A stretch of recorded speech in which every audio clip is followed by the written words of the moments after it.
அனைவருக்கும் வணக்கம். Exact prediction ஸ்டார்ட்டின் ஜோதிட ஆராய்ச்சி இணையதளம் வழங்கும் வாழ்வியல் பரிகாரங்கள் வகுப்பின் 12ஆம் நாள் நிகழ்ச்சிக்கு உங்களை அன்புடன் வரவேற்கிறேன். இன்று 12/12/2024. நண்பர்களே, நம்ம இன்னைக்கு ஒரு யதார்த்தமான வாழ்வியல் பரிகாரங்களுக்குள்ள எப்படி போறது. நம்ம சந்திரா மேடம் நேத்து ஒரு எக்ஸாம்பிளோட சொன்னீங்கன்னா யூஸ்ஃபுல்லா இருக்கும் அப்படின்லாம் ரெக்வஸ்ட் பண்ணாங்க. ஸோ அந்த மாதிரி நம்ம போலாம், வகுப்பு எடுத்துட்டு போலாம். ஸோ நம்ம மலர் மருத்துவம் படிச்சோம். நேத்து இந்த எந்திரங்கள் அப்படின்ற ஒரு கான்செப்ட் ஆரம்பிச்சோம்.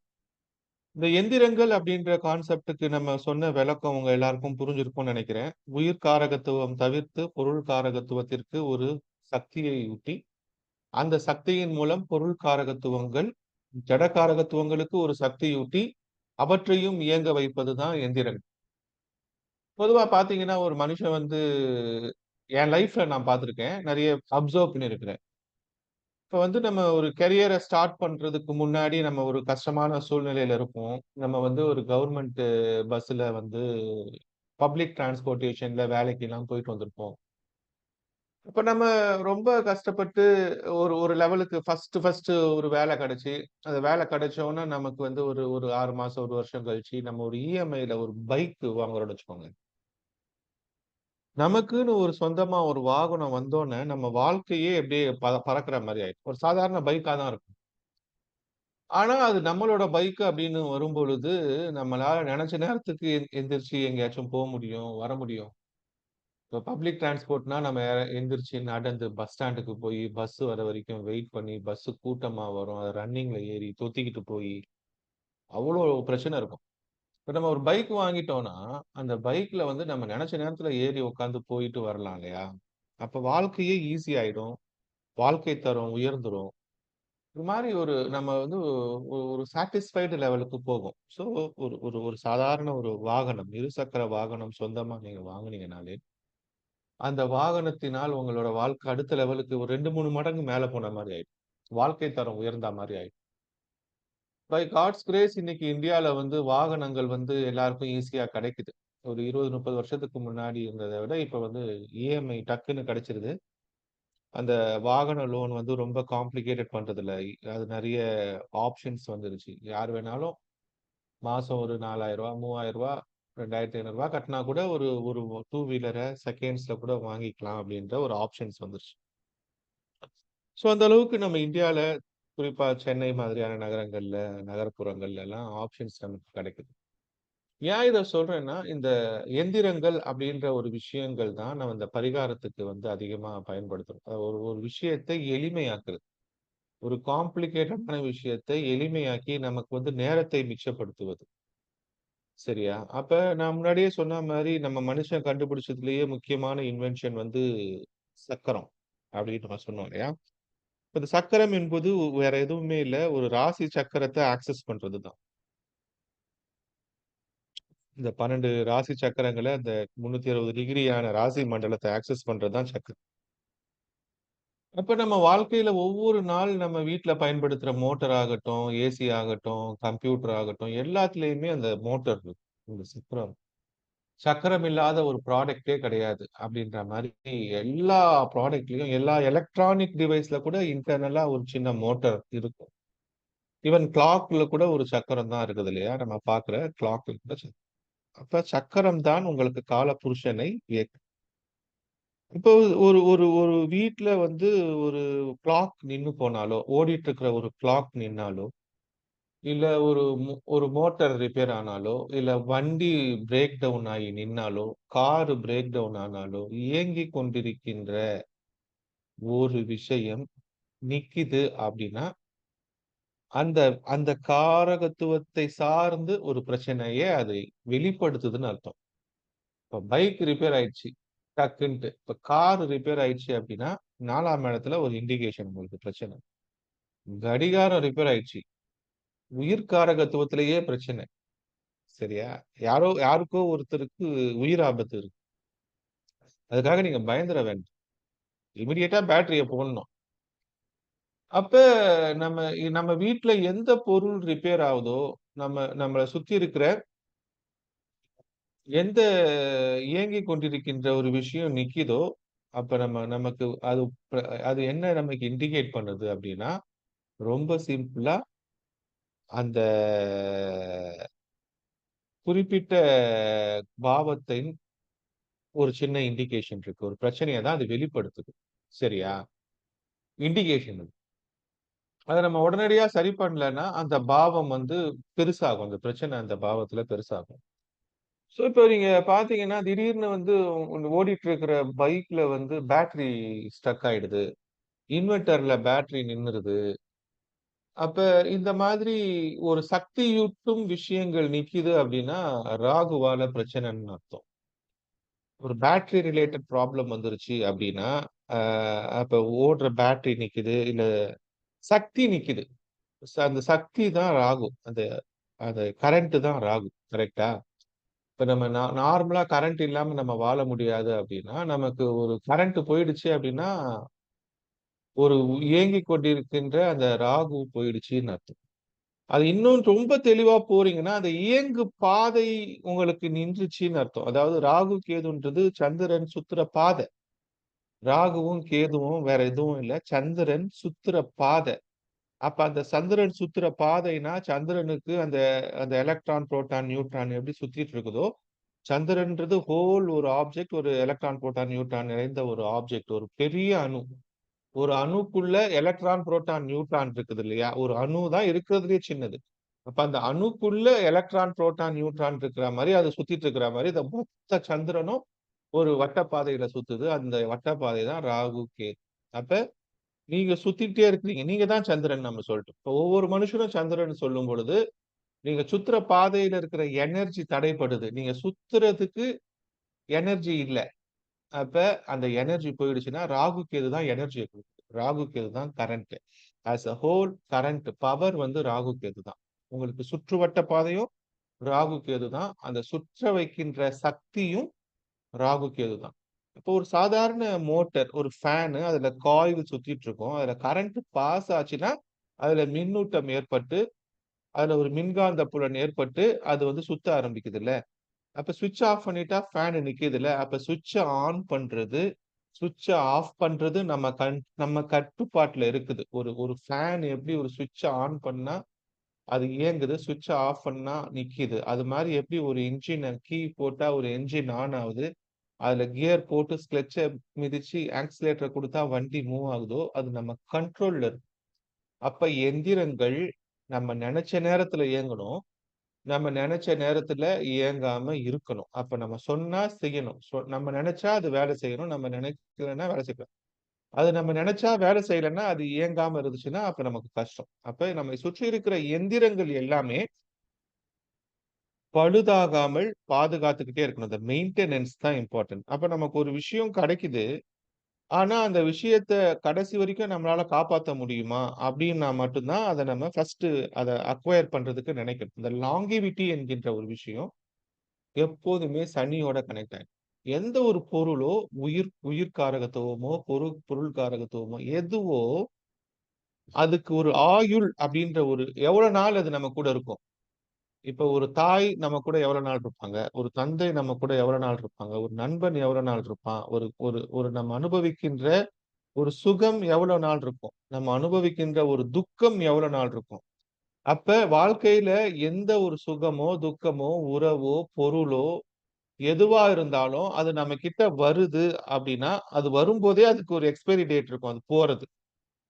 அப்போ ஒரு பொருளுக்கு எந்த ஒரு பொருள் வாங்குனாலும் எக்ஸ்பைரி டேட் போட்டு தான் நம்ம வாங்குறோம் இல்லையா? இப்ப வந்து தினசரி அழுகுற பொருட்கள், 1 வாரத்துக்கு அழுகுற பொருட்கள், ஒரு 1 மாசம் இல்ல அந்த மருந்து வாங்குனா கூட அதுல எக்ஸ்பைரி டேட் போட்டுர்றோம் இல்லையா? அப்ப எல்லாமே கம்ஸ் வித் அன் எக்ஸ்பைரி டேட்னா, அப்ப எந்த ஒரு அனுபவிக்கின்ற, எந்த ஒரு கன்சியூம் பண்ற பொருளையும் ஒரு எக்ஸ்பைரி டேட் போட்டு வருதுன்னா, அதுக்கு சனி தான் இந்த லேபிள குத்துது. அப்ப அந்த அந்த எக்ஸ்பைரிய வந்து நம்ம இப்ப பிரச்சனை. இப்ப நமக்கு இப்ப இந்த பரிகாரங்களோட கோர் அடிநாதத்த நீங்க புரிஞ்சுக்கணும்னா, ஏதோ ஒரு பிரச்சனை, அந்த பிரச்சனைய இப்ப முடிவுக்கு கொண்டு வரணும். ஒரு ஒரு நமக்கு பிடிக்காத ஒரு சூழ்நிலைய முடிவுக்கு கொண்டு வரணும். நமக்கு பிடிக்காத ஒரு சூழ்நிலைய இம்மீடியட்டா நிறுத்தணும். இல்ல வந்து பிரேக் போட்டா கொலாப்ஸ் ஆயிடும்னா, மெதுவாவாச்சும் நிறுத்தணும். நிறுத்தணும்னு முடிவு பண்ணிட்டா, சடன் பிரேக் போடணுமா? இல்ல மெதுவா பிரேக் அப்ளை பண்ணி கொஞ்சம் நிறுத்தி யாருக்கும் பாதிக்காகாம நிறுத்தணுமா? அப்ப அத நம்ம முடிவு பண்ணணும். அப்போ ஒரு விஷயத்த முடிக்கணும்னு முடிவு பண்ணா, அந்த முடிக்கிறத யார் முடிப்பா? அந்த லாங்கிவிட்டி அந்த அந்த ஆயுளை யார் குடுப்பான்னா, அந்த ஆயுள குடுக்குற அதிகாரம், அத தீர்மானிக்கிறது சனி. ஆனா, அந்த முடிச்சு வைக்கிற வேலைய செய்யறது கேது. சரியா? ஒரு விஷயத்த முடிச்சு அப்படின்னு புள்ளி வைக்கிறார்ல, எந்திரன்ல முடிஞ்சிச்சு ரஜினி வந்து தத்தம் கத்தம்னு சொல்றாருல்ல, முடிஞ்சது முடிஞ்சதுடா அப்படின்ட்டு. அப்ப ஒரு விஷயத்த முடிச்சு வைக்கணும். முடிச்சு விட்டுருப்பா அப்படின்னா, கொன்னு போட்டுருப்பா. கில் தெம் அப்படின்னா, அந்த முடிக்கிறது கேது. ஆனா எப்ப முடிக்கணும் அப்படின்ற டைம சொல்றது சனி. சரியா? அப்ப ஒரு விஷயத்த நம்ம வந்து நீட்டிக்கணும். இப்ப நல்லாவே இருக்கு. ஒரு நல்ல சூழ்நிலை தான். இப்ப நீங்க ஒரு நல்ல ஏகாந்தமான சூழ்நிலையில இருக்கீங்க. ஒரு நல்ல வேலையில இருக்கீங்க. இல்ல ரம்மியமான ஒரு காதல்ல இருக்கீங்க. இல்ல வந்து ஒரு நல்ல பணக்கார வாழ்க்கை வாழ்ந்துட்டு இருக்கிறீங்க அப்படின்னா, சில பேருக்கு வாழ்க்கை இப்படியே இருந்துருமான்ற கவலை. சில பேருக்கு வாழ்க்கை மாறிடுமோ! நல்லா இருக்கிறது மாறிடுமோ! அப்படின்ற கவலை. சில பேருக்கு மாறாதான்றது கவலை. சில பேருக்கு மாறிடக்கூடாதுன்ற கவலை. அப்ப இந்த வாழ்க்கை இப்படியே இருக்கணும், மாறிடக்கூடாதுன்னு கவலைப்படுறவங்களா இருந்தாலும் சரி, இந்த வாழ்க்கை மாறுனா போதும்னு கவலைப்படுறவங்களா இருந்தாலும் சரி, எந்த ஸ்டேட்ல இருந்தாலும், அந்த ஸ்டேட்டுக்கு எக்ஸ்டென்ஷன் பண்ணணுமா, குறுக்கணுமா அப்படின்ற அந்த ஆயுளை தீர்மானிக்கிறது சனி. இத தனியா புரிஞ்சுக்கணும். அப்ப அந்த ஆயுளை தீர்மானிக்கிற சனி வந்து, அதா இருந்தாலும், அத முற்றுப்பெற வைக்கிறது. அத வந்து டெர்மினேட் பண்றது கேது. இன்னொருத்தர் யார் டெர்மினேட் பண்ணுவார்ன்னா, செவ்வாய். அப்ப இந்த டெர்மினேஷன்ற வேலைய, முடிச்சு வைக்கிற வேலைய செவ்வாயும், கேதுவும் செய்வாங்க. சரியா? முடிச்சு வைக்கிற வேலைய செவ்வாயும், கேதுவும் செய்வாங்க. அதே நேரத்துல இந்த செவ்வாயும், கேதுவும் இத வந்து ஒரு நீள்வட்ட பாதையில ஒரு ப்ராசஸ்ல நீங்க வந்தீங்கன்னா, அத ஒரே அழகா சீரா கொண்டு போறதுக்கும் ஹெல்ப் பண்ணுவாங்க. அப்ப தறிகெட்டு ஓடுற ஒரு வண்டிய சரி பண்ணி, அத ஒரே சீராக ஓட வைக்கணும் அப்டின்னா, அந்த ஒரே சீராக ஓட வைக்கிற வேகத்தை கூட்டவோ, வேகத்தை குறைக்கவோ வேகத்தை கூட்டவோ, வேகத்தை குறைக்கவோ, ஒரே சீராக கொண்டு போற வேலைய யாரு செய்வா? செவ்வாயும், கேதுவும் செய்வாங்க. ஞாபகம் வச்சுக்கோ. சரியா? ஆயுளை குறிக்கின்ற அந்த விஷயத்த தீர்மானிக்கிறத சனி மேஜரா செய்வாரு. ராகு அடிஷனலா செய்வார். ராகு அடிஷனலா செய்வார்ன்னா, ராகு தான் நீர்க்குமிழி. இப்ப நம்ம வாழ்க்கையே உலகே மாயம், வாழ்வே மாயம் அப்படின்னு சொல்ற மாரி, எப்படி ஒரு நீர்க்குமிழி வந்து அப்படி உருவாகுதோ, அது கொஞ்ச நேரத்துல இருந்து டமால்னு வெடிச்சிருதோ, நம்ம உடம்பும், உயிரும் அப்படிதான். "காயமே இது பொய்யடா, காற்றடைத்த பையடான்னு" இருக்க. அப்ப நமக்கு நம்ம வாழ்க்கையில நடக்கின்ற ஒவ்வொரு விஷயமுமே ஒரு தோற்றப் பிழை தான். ஒரு காட்சி பிழை தான். அப்ப அந்த காட்சி பிழையில நம்ம வாழ்க்கையில அந்த அந்த நம்ம இருக்கிற அந்த இல்லஷன உருவாக்குறது ராகு தான். அப்ப அந்த ராகு வந்து அந்த ராகுவோட மாயையில நம்ம இ சிக்காம ரியலிஸ்டிக் குள்ள இருக்கும் பொழுது, நமக்கு பெரிய பிரச்சனைகள் இருக்காது. நம்ம வந்து தரையில கால வச்சுட்டு நிக்காம, ஆகாயத்துல கோட்ட கட்டிட்டு கற்பனை உலகத்திலேயே வாழ்றது. அப்படி நடந்துருமா? இப்படி நடந்துருமா? அப்படின்றது தெரியாம நம்மளோட சக்திய வீணடிக்கிறதுல தான் நம்ம பாதி பிரச்சனை முடிஞ்சிருது.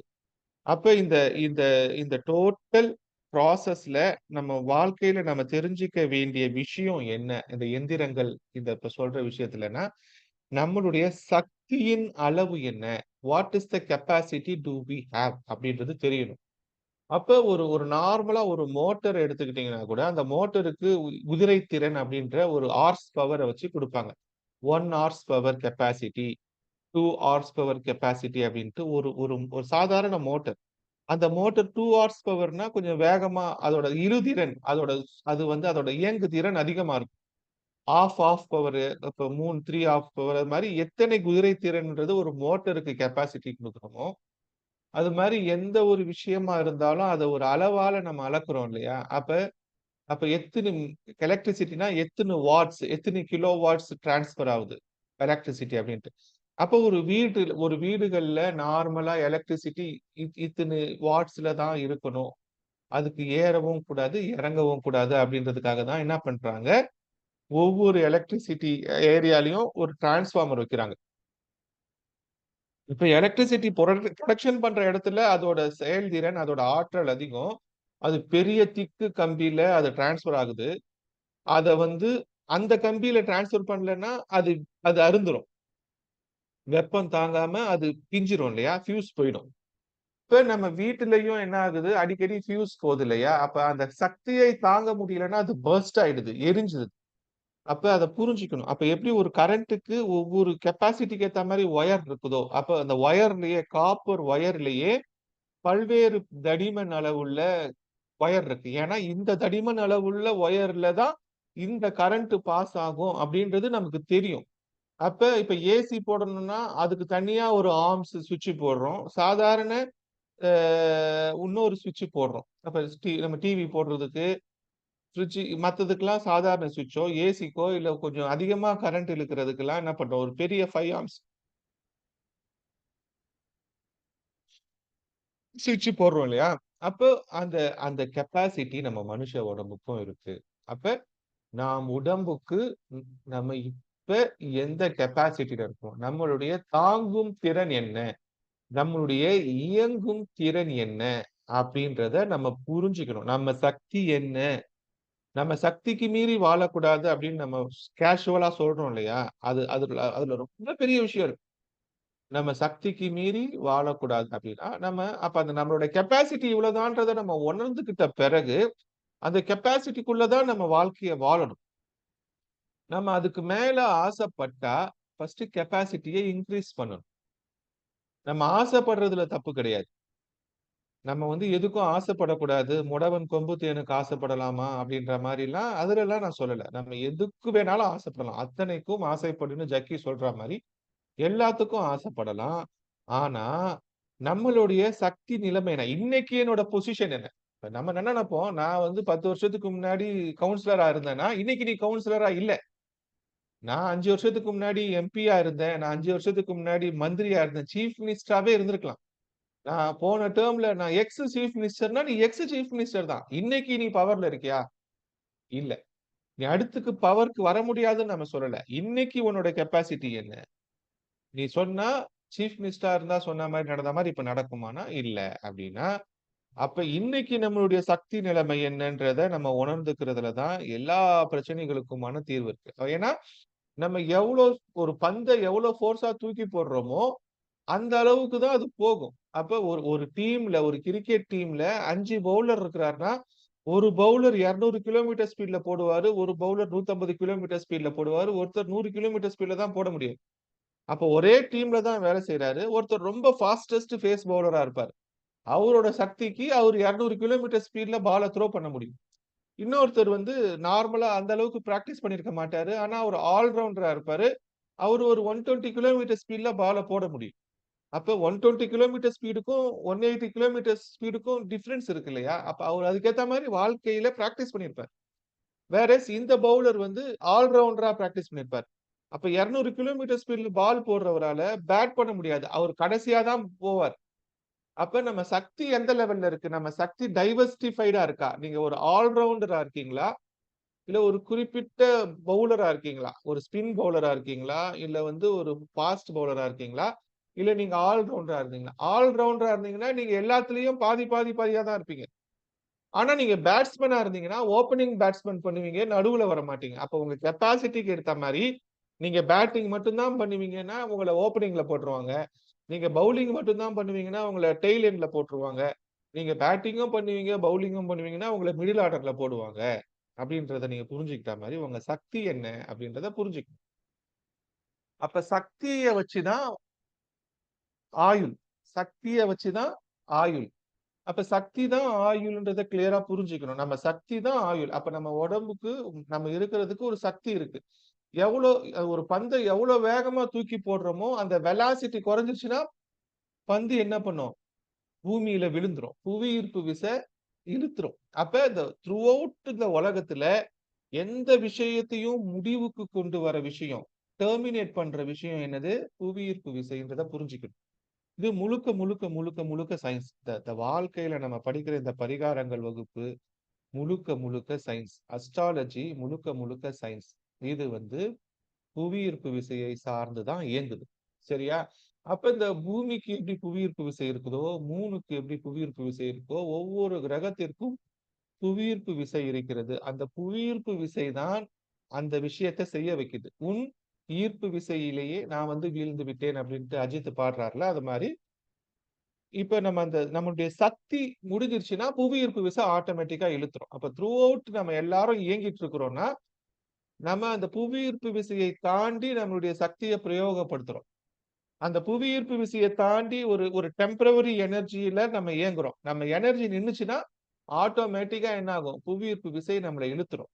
இது உருவம் சார்ந்த விஷயம், அருவம் சார்ந்த விஷயம் எல்லாத்துக்கும் இந்த புவியீர்ப்பு விசை தான் டெர்மினேஷன குடுக்கும். அப்ப உங்கள கிரவுண்டுக்கு கொண்டு வந்து உங்கள தரைக்கு கொண்டு வந்து விட்டுரும். அப்ப நீங்க பறக்குறீங்க, தரைக்கு வரீங்க. பறக்குறீங்க, தரைக்கு வரீங்கன்னா, அப்ப நீங்க வந்து அந்த புவியீர்ப்பு விசைய தாண்டி வேலை செய்யறது தான் உங்களோட லாங்கிவிட்டி. சரியா? அப்ப அந்த லாங்கிவிட்டிய தீர்மானிக்கிறது ஒரு விஷயத்த முடிக்கணும் அப்டின்னா, நமக்கு கஷ்டத்த குடுக்குற ஒரு விஷயத்த முடிக்கணும்னா, அந்த இடத்துல சக்திய குறைக்கணும். அந்த இடத்துல இயங்கிக் கொண்டிருக்கிற சக்திய குறைக்கணும். அதுக்கு எந்த அதை இயக்குகின்ற சக்தி என்னவோ, அந்த விஷயத்தை இயக்குகின்ற சக்தி என்னவோ, அந்த சக்திய ஆஃப் பண்ணணும். கரண்ட்ட ஆஃப் பண்ணணும். சரியா? அப்ப ஒரு ஒரு வாட்டர் ஃப்ளோவா வந்துட்டு இருக்குது. அந்த வாட்டர் ஃப்ளோவ தடுக்கணும்னா, ஒரு தடுப்பண கட்டணும். இப்ப காற்று ரொம்ப வீசுது அப்டின்னா, காற்றை தாங்கிக் கொள்வதற்கு ஒரு ஸ்வெட்டரை எடுத்து போடணும். அந்த மாதிரி காற்ற வந்து ரொம்ப சீக்கிரமா தடுக்க முடியாது. மத்தத கூட தடுக்கலாம். சரியா? காற்ற எப்படி தடுப்பீங்க? தண்ணிய கூட தடுக்கலாம். நெருப்ப கூட அணைக்கலாம். சரியா? தண்ணிய தடுக்கலாம், நெருப்ப அணைக்கலாம், நிலத்துல ஏதாச்சும் செய்யலாம். காற்ற நீங்க நெனச்ச மாரி பயங்கரமா தடுக்க முடியாது. அதனால தான் பஞ்சபூதத்துல சக்தியான பூதம் வந்து காத்து. சரியா? அப்ப பஞ்ச பாண்டவர்கள்ல சக்தியானவர் யார்? பீமன். இருக்கிற தெய்வங்கள்ல சக்தியான தெய்வமாக சொல்லப்படுவது யார்? அனுமன். அப்ப வாயு புத்திரன். சரியா? வாயு புத்திரர்கள் சக்தி மிக்கவர்கள். அவங்க அவங்க வந்து பயங்கரமா ஆக்ரோஷமா வேலை செய்ய ஆரம்பிச்சாங்கன்னா, அவங்கள நீங்க தடுக்க முடியாது. அதனால தான் புயல நம்மளால கண்ட்ரோல் பண்ண முடியல. நம்ம ஒதுங்கி பாதுகாப்பான இடத்துக்கு தான் போ வேண்டியிருக்குமே தவிர, நம்மளால எதிர்த்து நிக்க முடியாது. நெருப்பு கூட ஓரளவு நம்ம கண்ட்ரோல் பண்ணிட முடியும். சரியா? நீர கூட நம்ம கண்ட்ரோல் பண்ண முடியும். அது ஒரு சக்திக்கு மேல கண்ட்ரோல் பண்ண முடியாது. ஆனா, கம்பேரிங் பஞ்சபூதத்துல நிலம், நெருப்பு, நீர், காற்று, ஆகாயத்துல நீங்க காற்று வலிமையானதா இருக்கிறதுக்கு காரணம் என்னன்னா, அத காத்த கையில பிடிக்க முடியாதுன்றதுனால, அது நம்மள அடிச்சுட்டு போயிடும். அப்ப பஞ்சபூதத்துல இருக்கிற ஒவ்வொரு பூதத்தோட அந்த எனர்ஜில தான் இந்த இயக்கம் இயங்குது. இப்ப நான் அந்த கரண்ட்ன்னு சொன்னது, அந்த சக்தி ஊட்டப்படுறது பஞ்சபூத வடிவத்துல தான் இயங்கும். அப்ப இந்த பஞ்சபூத வடிவத்துல இருக்கிற சக்திய நீங்க நிறுத்தணும். சரியா? இப்ப ஒரு விஷயம் ஒரு அன்வான்டட் சர்க்கம்ஸ்டன்ஸ்ல இருக்கிறீங்கன்னா, அந்த அன்வான்டட் சர்க்கம்ஸ்டன்ஸ்க்கு சக்தியூட்டுற எனர்ஜி சோர்ஸ் என்ன? பஞ்சபூதத்துல. நிலமா, நெருப்பா, நீரா, காற்றான்னு பார்த்து அந்த சோர்ஸ நிறுத்தணும். அத நிறுத்துனா, எப்படி வந்து பெட்ரோல் இல்லன்னா வண்டி ஓடுறது நின்றுமோ, கரண்ட் இல்லன்னா மோட்டார் ஓடுறது நின்றுமோ, அந்த சக்தி இல்லன்னா, அந்த அந்த சூழ்நிலை நின்றும். அப்ப நம்ம எந்த சூழ்நிலையில இருக்கிறோமோ, அந்த சூழ்நிலைய நிறுத்துறதுக்கு என்ன செய்யணும்?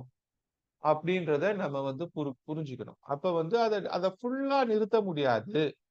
அத ஃபுல்லா நிறுத்த முடியாதுன்னா, அத குறைக்கணும். அதோட அதோட அதோட தாக்கத்த குறைக்கணும்னா என்ன செய்வீங்க? நான் சொல்றது மிகப்பெரிய வாழ்வியல் தத்துவத்த சொல்லிட்டு இருக்கிறேன். நான் பரிகாரத்தோட ஒட்டுமொத்த சூட்சுமத்த சொல்லிட்டு இருக்கிறேன். எந்த ஒரு பிரச்சனையையும் நிறுத்தணும், இல்ல தள்ளணும், ஓட வைக்கணும், எக்ஸ்டெண்ட் பண்ணணும்ன்ற சூட்சுமத்த சொல்லிட்டு இருக்கிறேன். அந்த சூட்சுமத்த கவனமா கேட்டுட்டு வாங்க. அப்ப நம்ம வந்து ஒட்டுமொத்தமா ஒரு எனர்ஜிய நிறுத்த முடியாது அப்படின்னா, நம்ம டெம்பரவரியா பிரேக் போடணும். அப்ப டெம்பரவரியா பிரேக் போட்டா நீங்க ஒரு கார் ஓட்டுற மாரி தான். இப்ப நீங்க கார் ஓட்டிட்டு இருக்கிறீங்க. அதுல கியர் சிஸ்டம் இருக்கு. அப்ப நீங்க என்ன பண்ணுவீங்க, 5த் கியர்ல போட்டு நீங்க வந்து 120 கிலோமீட்டர்ஸ்ல போயிட்டு இருக்கிறீங்கன்னா, இப்ப சடனா நீங்க வந்து வேகத்த குறைக்கணும்னா என்ன பண்ணுவீங்க? ஆக்ஸிலேட்டர்ல இருந்து கால் எடுத்துருவீங்க. ஆக்ஸிலேட்டர்ல இருந்து கால் எடுத்துட்டா, ஆட்டோமேட்டிக்கா என்ன ஆகும்? வண்டியோட ஸ்பீடு குறையும். அதுக்கப்புறம் என்ன செய்வீங்க? பிரேக்ல கால வைப்பீங்க. அப்ப ஃபர்ஸ்ட்டு ஆக்ஸிலேட்டர்ல இருந்து கால எடுக்கணும். அடுத்து பிரேக்ல கால் வைக்கணும். அப்ப பிரேக்ல கால் வச்சா என்ன ஆகும்? அந்த வண்டி வந்து ஸ்லோவாகும். அடுத்து என்ன செய்வீங்க? கிளட்ச போட்டு கியர மாத்துவீங்க. அப்ப 5வது கியர்ல இருந்து என்ன பண்ணுவீங்க? 3வது கியருக்கோ, 2வது கியருக்கோ வருவீங்க. சரியா? ஆட்டோமேட்டிக் இல்லாம மேனுவல் கார் ஓட்டுறவங்களுக்கு சொல்றேன். அப்ப 3 விஷயம் செய்றீங்க. 3 விஷயம். ஃபர்ஸ்ட்டு ஆக்ஸிலேட்டர்ல இருந்து கால எடுக்குறீங்க. அடுத்து பிரேக்ல கால வைக்கிறீங்க. அடுத்து கிளட்ச்ல கால வைக்கிறீங்க. அதுக்கப்புறம் இந்த கையில கியர மாத்துறீங்க. 4 வேலை செய்றீங்க. ஒரு ஸ்பீட குறைக்கிறதுக்கு என்ன செய்றீங்க? ஆக்ஸிலேட்டர்ல கால் எடுத்து, பிரேக்ல கால வச்சு, ஒரே கால் தான். ரைட் ஹேண்ட்ல இருந்து ஆக்ஸிலேட்டர்ல இருந்து கால எடுத்து, அந்த கால தூக்கி பிரேக்ல வைக்கிறீங்க. லெஃப்ட் ஹேண்ட்ல இருக்கிற கால தூக்கி கிளட்ச்ல வச்சு, லெஃப்ட் ஹேண்ட்ல இருக்கிற இந்த கியர கம்மி பண்றீங்க. இந்த கையில ஸ்டீயரிங்க புடிச்சிட்டு இருக்கிறீங்க. அப்ப என்ன பண்றீங்க? ஒரு ஒரு ஸ்பீட குறைக்கிறதுக்கு 2 காலு, 2 கை வேலை செய்யுது. அது 5 வேலைய செய்யுது. அப்ப திருப்பி நீங்க ஸ்பீட இன்கிரீஸ் பண்ணணும்னா என்ன செய்றீங்க? இதே ப்ராசஸ தான் செய்றீங்க. அப்ப பிரேக்ல இருந்து கால் எடுக்குறீங்க, கிளட்ச்ல கால் வைக்கிறீங்க, கியர இன்கிரீஸ் பண்றீங்க, ஆக்ஸிலேட்டர மிதிக்கிறீங்க. அப்ப வண்டி ஓட்டுறா மாரி தான் வாழ்க்கையில இருக்கிற ஒவ்வொரு பிரச்சனையையும் ஓட்டணும். வண்டிய எப்படி நம்ம ஓட்டுறோமோ, வாழ்க்கையையும் நம்ம ஓட்டணும். அப்ப அத வேகத்த கூட்டணுமா, குறைக்கணுமான்னு நமக்கு தெரியணும். அப்ப வண்டி ஓட்டுறதுக்கு என்ன ஃபியூயல் போடணும்? அது அந்த வண்டி வந்து நீங்க கேஸ்னா கேஸ் ஃபில் பண்றீங்க. அந்த வண்டி வந்து பெட்ரோல்னா பெட்ரோல் ஃபில் பண்றீங்க. டீசல்னா டீசல் ஃபில் பண்றீங்க. எக்ஸாக்ட்டா ஒரு கார எப்படி ஓட்டுறீங்களோ, அந்த காருக்கு பதிலா உங்க பிரச்சனைய ஓட்டணும். இப்போ உங்களுக்கு ஒரு பிரச்சனை குடுக்கப்பட்டிருக்கு. வாழ்க்கையில நீங்க ஒரு சவாலான சூழ்நிலையில இருக்கிறீங்க. இப்ப இந்த சவாலான சூழ்நிலைய விட்டு நீங்க வெளிய வரணும்னு நெனைக்கிறீங்களா? இல்ல ஒரு ஏகாந்தமான சூழ்நிலைய மெயின்டெயின் பண்ணணும்னு நெனைக்கிறீங்களா? 2மே கஷ்டம். இப்ப சிலருக்கு வந்து ரோடு கிளியரா இருக்கும். சிலருக்கு வந்து எதிர்ல வண்டி வராது. சிலருக்கு வந்து அவங்க போற ரோடு ஒன் வேவா இருக்கும். ஹைவேஸ்ல போவாங்க. ஆப்போசிட்ல வண்டி வராது. அது தனி ட்ராக்ல போகும். ஆப்போசிட்ல வர வண்டி தனி ட்ராக்ல போகும். போற போற வழி வந்து 4 ட்ராக்ல இருக்கும். அதுல நீங்க ஒரு ட்ராக்க புடிச்சீங்கன்னா, அந்த ட்ராக்ல அதிகமான டிராபிக் இல்ல. எதிர்ல வண்டி வரல. அப்டின்னா, வாழ்க்கை சுமூகமா போதுன்னா, அதுல பிரச்சனை இல்ல. ஆனாலும் நீங்க தூங்கிட முடியுமா? திடீர்னு யாராச்சும் ஒரு மாடு குறுக்க வந்துர்றதுக்கு வாய்ப்பு இருக்கு இல்லையா? அப்ப நீங்க விழிப்போட தான் இருக்கணும். அப்போ ரோடே கிளியரா இருந்தாலும், வாழ்க்கை எல்லாமே சுமூகமா இருந்தாலும், நீங்க கண்ண மூடிட்டு வண்டிய ஓட்ட முடியாது. எப்படி கண்ண மூடிட்டு வண்டிய ஓட்ட முடியாதோ, ஆனா ஈஸி. அழகா போகும். பெட்ரோலும் கம்மியா கன்சியூம் ஆகும். ஃபியூயல் எஃபிஷியன்சியும் இருக்கும். அது மாரி நம்மளுடைய சூழ்நிலைய நம்ம மாத்திக்கணும். நம்ம எந்த பாத்துல வண்டிய கொண்டு போய் ஓட்டப் போறோம். கொஞ்சம் கஷ்டமான பாத்தா இருந்தாலும், அத கொண்டு போய் திருப்பி மெயின் ரோட்ல ஹைவேஸ்ல வச்சு ஓட்டணும். சரியா?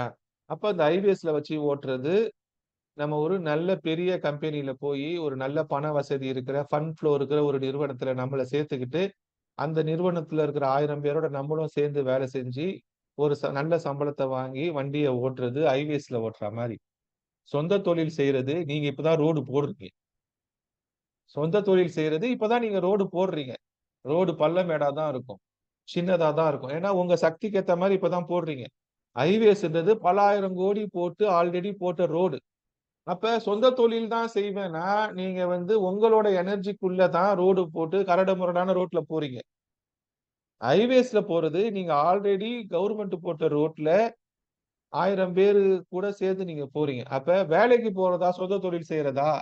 சொந்த தொழில் பண்ணி கஷ்டப்படுறேன்னா, அது உங்களுடைய தனி பாதை.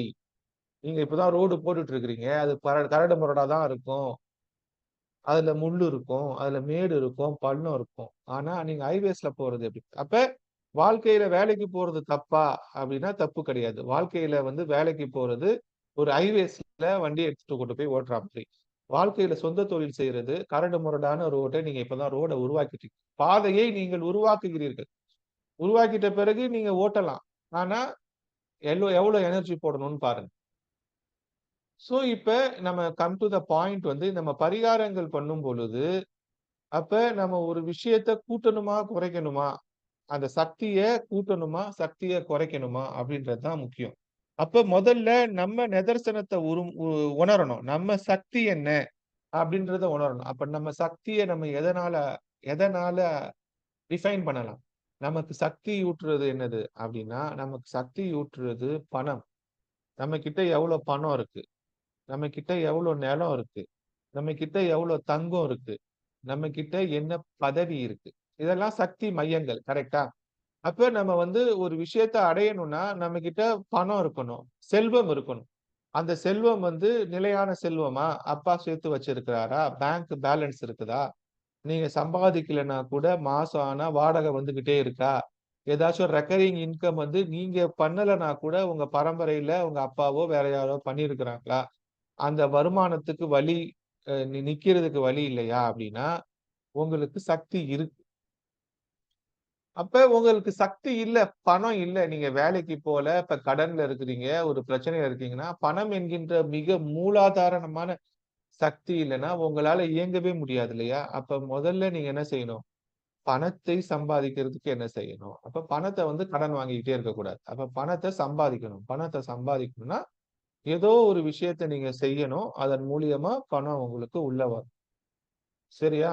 அப்ப அப்ப வேலை செய்யாம நமக்கு பணம் வராது. எதையோ ஒண்ண குடுக்காம, ஒரு சேவையோ, பொருளையோ குடுக்காம பணம் உள்ள வராது அப்டின்னா, அப்ப அதுக்கான வேலைகள தான் நம்ம முதல்ல செய்யணும். அப்ப நம்மளுடைய சக்தி என்ன? நம்மளுடைய பணத்தின் அளவு என்ன? நம்மகிட்ட ரிசோர்ஸ் இருக்கா? இல்ல நம்ம வந்து நம்மகிட்ட இல்ல. இன்னைக்கு வேலைக்கு போனா தான் காசு. இல்ல இந்த மாசம் ஃபுல்லா வேலைக்கு போனா தான் காசுன்னா, அந்த வேலையை தேடுவதில தான் முக்கியமான கவனம் செலுத்தணும். ஏதோ ஒரு வேலை செய்யணும். அந்த வேலையினால நமக்கு ஒரு பணம் வரத ஏற்பாடு பண்ணிக்கணும். அப்ப அதுக்கு தடையா இருக்கிறத தான் முதல்ல நம்ம செய்யணும். அப்ப நம்ம ரெவென்யூ ஸ்டாப் ஆகுதுன்னா, நம்ம வந்து முதல்ல ஏதாச்சும் ஒரு வேலைய செய்யணும். அடுத்து நம்மகிட்ட தங்கம் இருக்குதா? வெள்ளி இருக்குதா? நம்மகிட்ட வந்து ஆடு, மாடு, கோழி இருக்குதா? இதெல்லாம் கூட சக்தி தான். ஒரு ஆட தூக்கி வித்தா காசு கிடைக்கும் இல்லையா? அப்ப என்ன ரிசோர்ஸ் நம்மகிட்ட இருக்கு? நம்ம வந்து நம்மளுடைய சக்தி என்ன? நம்மகிட்ட சுத்தி இருக்கிற ரிசோர்ஸ் தான் சக்தி. அப்ப நம்ம ஒரு பதவியில இருக்கிறோமா? நம்ம பதவியில இருந்தோம்னா, நம்ம சொன்னா இது நடக்குமா? அந்த பதவிய வச்சு நமக்கு காரியம் நடக்குமா? அப்ப நமக்கு குட்வில் இருக்கா? அட்லீஸ்ட் குட்வில் கூட நமக்கு சக்தி தான். நம்ம வந்து ஒரு ஒரு நல்ல பேர சம்பாதிச்சு வச்சிருந்தோம்னா, அந்த சம்பாதிச்சு வச்ச நல்ல பேர கூட நீங்க என்ன பண்ணுவீங்க? பணத்த யூஸ் பண்ற மாரி யூஸ் பண்ணுவீங்க. அதுவும் குறையும். குட்வில்ன்றதும் ஒரு மதிப்பு தான். அது பணத்துக்கு ஈக்குவல் ஆனது தான். பணத்த எப்படி கையில இருந்து எடுத்து குடுத்துட்டீங்களோ, குட்வில்லையும் நீங்க ஒரு ஒரு லெவலுக்கு மேல எடுத்து யூஸ் பண்ண முடியாது. ஒரு ஆள்கிட்ட உங்களுக்கு குட்வில் இருக்குதுன்னா, உங்க இன்ஃப்ளூயன்ஸ யூஸ் பண்ணி ஒரு ஒரு காசு கேட்கிறீங்க. அப்படின்னா அவரு ஒரு காசு குடுக்குறாரு. அதே ஆள்கிட்ட திருப்பி காசு கேட்டீங்கன்னா, குட்வில் இல்ல அங்க. திருப்பி திருப்பி காசு கேட்டீங்கன்னா, அப்போ ஒரு நற்பெயர் வியாபாரத்தில் நாம் சம்பாதித்து வைத்திருக்கின்ற நற்பெயர் என்ற அந்த குட்வில்ன்றது ஒரு மிகப்பெரிய அசெட். அப்ப இந்த கான்செப்ட் படி இப்ப நம்ம பரிகாரத்துக்குள்ள வரும்பொழுது, நம்ம சக்திய ஃபர்ஸ்ட் உணர்ந்துட்ட பிறகு, இந்த சக்திய கூட்டணும் அப்டின்னா, முதல்ல நம்ம தெரிஞ்சுக்க வேண்டியது, நம்மளால சக்திய இம்மீடியட்டா கூட்ட முடியலன்னா, நம்ம கிட்ட இருக்கிற அன்வான்டட் விஷயத்த ஃபர்ஸ்ட் தூக்கி வெளிய போட்டுட்டா, இருக்கிற சக்திய எஃபெக்டிவா யூஸ் பண்ணலாம். அத ஃபர்ஸ்ட் புரிஞ்சுக்கணும். அதாவது நமக்கு வந்து ஒரு சக்தி இருக்கு. ஆனா, நம்ம நெனைக்கிறத இப்ப அத செய்ய முடியலன்னா, அந்த சக்தி வேறு ஒரு விஷயத்துக்கு பயன்பட்டுக் கொண்டிருக்கிறது. அப்ப எல்லாருக்கும் ஒரு சக்தியோட டிஃபால்ட்டா ஒரு சக்தியோட பொறக்குறோம். அப்ப நம்ம இப்ப புதுசா ஒரு விஷயத்த நிறுத்தவோ, இயக்கவோ, ஒரு விஷயத்த நிறுத்தணும்னு நெனைக்கிறோம். இல்ல ஒரு விஷயத்த எக்ஸ்டெண்ட் பண்ணணும்னு நெனைக்கிறோம். வேகமா இயக்கணும்னு நெனைக்கிறோம். இன்னும் சிறப்பா இயக்கணும்னு நெனைக்கிறோம். ஆமா. ஆனா நம்மளுடைய சக்தி நிலைமை என்னன்னு தெரியும். ஆனா அந்த சக்தி வந்து பத்தலன்னா, நம்ம புதுசா சக்திய அக்குமுலேட் பண்றது இருக்கட்டும். ஆனா எக்ஸிஸ்டிங்கா இருக்கிற சக்திய எந்தெந்த விஷயங்களுக்கு வீணாக்கிட்டு இருக்கிறோம் அப்படின்றத நம்ம புரிஞ்சுக்கணும். அப்ப அந்த சக்திய எந்தெந்த விஷயங்களுக்கு வீணாக்கிட்டு இருக்கிறோம்னு நமக்கு கிளியரா புரிஞ்சுதுன்னா, அந்த வீணாகுற சக்திய நிறுத்துனீங்கன்னா, அந்த சக்தி நமக்கு இதுக்கு பயன்படுத்திக்கலாம். அப்போ ஒரு தண்ணி காவிரியில் வருகின்ற தண்ணிய 10 டேம் கட்டி கிருஷ்ணராஜ சாகர்ல இருந்து அங்க கர்நாடகால பல அணைய கட்டி, அது மேட்டூருக்கு வந்து மேட்டூர்ல நிறைஞ்சு அதுக்கப்புறம் கடல்லயும் போய் கலக்குது இல்லையா? அப்போ அவ்வளவு சேகரித்த பிறகும் ஒரு ஜீவ நதி கடல்ல போய் கலக்குதுன்னா, இன்னும் அத சேவ் பண்ண முடியும். ஆனா அத நம்ம சேவ் பண்ணாம, நம்ம என்ன பண்றோம்? ரெஸ்ட் ஆஃப் த வாட்டர மெயின்டெயின் பண்ணாம விடுறதுனால, நமக்கு வந்து தேவைப்படுறப்ப தண்ணி பஞ்சம் வந்துருது. அப்ப நம்முடைய சக்தி எங்க வீணாகி கொண்டிருக்கிறது? அப்படின்றத புரிஞ்சுகிட்டு, அந்த வீணாகி போறத சேர்த்து வச்சு அத எஃபெக்டிவா யூஸ் பண்ண முடியுமா? அப்படின்னு பார்க்கணும். அப்ப அந்த சக்தியோட மைய புள்ளி என்னன்னா, காலம். அப்ப நமக்கு கொடுக்கப்பட்டிருக்கிற நேரம், அந்த காலம் தான் எனர்ஜிக்கும் எல்லா எனர்ஜிக்கும் மைய ஆதாரம் என்பது நமக்கு கொடுக்கப்பட்டிருக்கிற காலம், உயிர். காலமும், உயிரும் ஒண்ணு கிடையாது. வேற வேற கிடையாது. நமக்கு கொடுக்கப்பட்டிருக்கிற உயிர் தான் சக்தி. நமக்கு உடம்புல இருக்கிற அந்த உயிர் தான் சக்தி. அந்த உயிர் சக்தி காலம், நேரம். காலம் தான் கடவுள். காலம் தான் கடவுள். கடவுள் தான் உங்க உடம்புல இருக்கிற உயிர். அப்போ உங்க உடம்புல இருக்கிற உயிர், காலம், கடவுள், இறைவன் எல்லாம் ஒண்ணுதான். அப்ப ஒரு நாள்ல இருக்கிற உங்களுக்கு கொடுக்கப்பட்டிருக்கிற அந்த காலத்தை, நேரத்தை எதற்காக செலவிட்டுக் கொண்டிருக்கிறீர்கள்? உங்களுக்கு கொடுக்கப்பட்டிருக்கின்ற காலம் தான் காசு. காலம் தான் பணம். அந்த காலத்த எவ்வளவு புரொடக்டிவா யூஸ் பண்றீங்களோ, அதுக்கேத்த காசு வந்துருது. அந்த காலத்த எவ்வளவு வீணாக்குறீங்களோ, அந்த அளவுக்கு உங்க வாழ்க்கையில இருக்கிற சக்திய நீங்க வேஸ்ட் பண்ணிட்டு இருக்கிறீங்க. அப்படின்னா, அந்த காலத்த தான் நீங்க எஃபெக்டிவா யூஸ் பண்ணி எல்லாத்தையும் சரி பண்ண முடியுமே தவிர, காலத்தை எதற்கு செலவு பண்ணிக் உங்களுடைய நேரத்தை, உங்கள் உயிரை நீங்க நேரத்த வேஸ்ட் பண்றது உயிர வேஸ்ட் பண்ற மாரி. ரொம்ப கிளியரா புரிஞ்சுக்கணும். நீங்க 1 மணி நேரத்த வேஸ்ட் பண்றீங்க, ஒண்ணும் செய்யலன்னா, உங்க உயிர வேஸ்ட் பண்றீங்கன்னு அர்த்தம். the பர்ப்பஸ் ஆஃப் லைஃப்ப வேஸ்ட் பண்றீங்கன்னு அர்த்தம். the பர்ப்பஸ் ஆஃப் லைஃப் எங்க இருக்கு? பர்ப்பஸ் ஆஃப் லைஃப் எங்க இருக்கு வாழ்க்கையில அப்டின்னா, பர்ப்பஸ் ஆஃப் லைஃப் ஒரு ஜாதகத்துல 10ஆம் வீட்லயும், 4ஆம் வீட்லயும் இருக்கு. இந்த வொர்க் லைஃப் பேலன்ஸ்ல தான் இருக்கு. அப்ப உங்களுக்கு கொடுக்கப்பட்ட உயிர், உங்களுக்கு கொடுக்கப்பட்ட வாழ்க்கையின் அடிப்படை நாதம், அத நீங்க உங்களுக்கு கொடுக்கப்பட்ட திறமைகளை பயன்படுத்தி, உங்களுக்கு கொடுக்கப்பட்ட சக்தியை பயன்படுத்தி, நீங்க என்ன புரொடக்டிவிட்டியா பண்றீங்க? உங்களுக்கு வந்த கர்மாவ எப்படி கழிக்கிறீங்க? உங்களுக்கு குடுக்கப்பட்ட ஸ்கில்ஸே கர்மா தான். நீங்க அக்குமுலேட் பண்ற ஸ்கில்ஸே கர்மா தான். அப்ப உங்களுக்கு கொடுக்கப்பட்ட உங்களுக்கு கொடுக்கப்பட்ட மொத்த சக்தியும் கர்மா தான். அத எப்படி கரைக்கிறீங்க? உங்களுடைய டோட்டல் கர்மா தான் சக்தி. அப்ப அது நெகட்டிவ் கர்மானாலும் நீங்க கரைக்கிறீங்க. பாசிட்டிவ் கர்மானாலும் கரைக்கிறீங்க. ஃபைனலா ரஜினி வந்து அருணாச்சலம் படத்துல அந்த 3000 கோடி சொத்த கரைச்சிட்டு எம்ப்டியா வந்து நிக்கிற மாரி நீங்க நிக்கணும். அப்ப அது மாரி நீங்க உங்க வாழ்க்கைய பிளான் பண்ணணும்னா, அப்ப அந்த 10ஆம் வீட்லயும், 4ஆம் வீட்லயும் தான் உங்களுடைய ஒட்டுமொத்த இந்த சக்தி இயங்குதல் தன்மை இருக்கு. நான் உங்களுக்கு புரியிற மாரி சொல்றேன். நான் இந்த கிளாஸ் ஆரம்பிக்கும்போது சக்கரத்துல ஆரம்பிச்சேன். இந்த கிளாஸ் ஆரம்பிக்கும்போது ஒரு வாகனத்த ஆரம்பிச்சேன். இந்த கிளாஸ் ஆரம்பிக்கும்போது ஒரு மோட்டார பத்தி சொன்னேன். சரியா? வண்டி, வாகனம், காலபுருஷனுக்கு எத்தனாவது வீடு? 4ஆம் வீடு. ஒரு ஜாதகத்துல வண்டி, வாகனம் என்னது? 4ஆம் வீடு. ஒரு ஜாதகத்துல குடும்பம், நா ஒ வீடு. நம்ம தங்கி இருக்கிற வீடு என்னது? 4ஆம் வீடு. அப்ப இந்த சுகஸ்தானம் அப்படின்றது 4ஆம் வீடு. அப்ப இந்த இந்த பரிகாரங்கள் எல்லாம் எதுக்கு பண்றோம்? நம்ம சுகமா இருக்கிறதுக்கு ஃபீல் பண்றதுக்கு தான் பண்றோம். இந்த பரிகாரங்கள் வகுப்பு எதுக்குங்க வரும்? இந்த பரிகாரங்கள் எதுக்கு பண்றோம்? ஏதோ ஒரு பிரச்சனை. அது நமக்கு அன்பிளசன்ட்டா இருக்கு. அந்த அன்பிளசன்ட்டான மொமெண்ட்ல இருந்து ஒரு பிளசன்ட்டான மொமெண்ட்க்கு வரதுக்கு தான் இந்த பரிகார வகுப்பே படிக்கிறோம். அப்டின்னா, அந்த பிளசன்ட்ட ரெப்ரசன்ட் பண்றது என்னது? 4ஆம் வீடு தான். அப்ப ஒரு ஒரு ஒரு வாழ்க்கையில ஒரு பிளசன்ட் ஒரு சுகத்தை நீங்கள் அனுபவிக்கணும் அப்டின்னா, அந்த ஒரு மெல்லிய தென்றல் காத்து வீசும்போது, ஒரு தென்னை மரத்துக்கு கீழ ஒரு கயித்துக்கட்டை போட்டு, அந்த மாரி ஒரு கற்பனையான ஒரு நல்ல ஒரு ரம்மியமான சூழ்நிலையில ஒரு நல்ல வாழ்க்கை துணையோட, நல்ல நல்ல ஃபுட்ஸோட ஒரு ஒரு ஒரு ஏகாந்தமான சூழ்நிலையில வாழ தான ஆசைப்படுறோம்.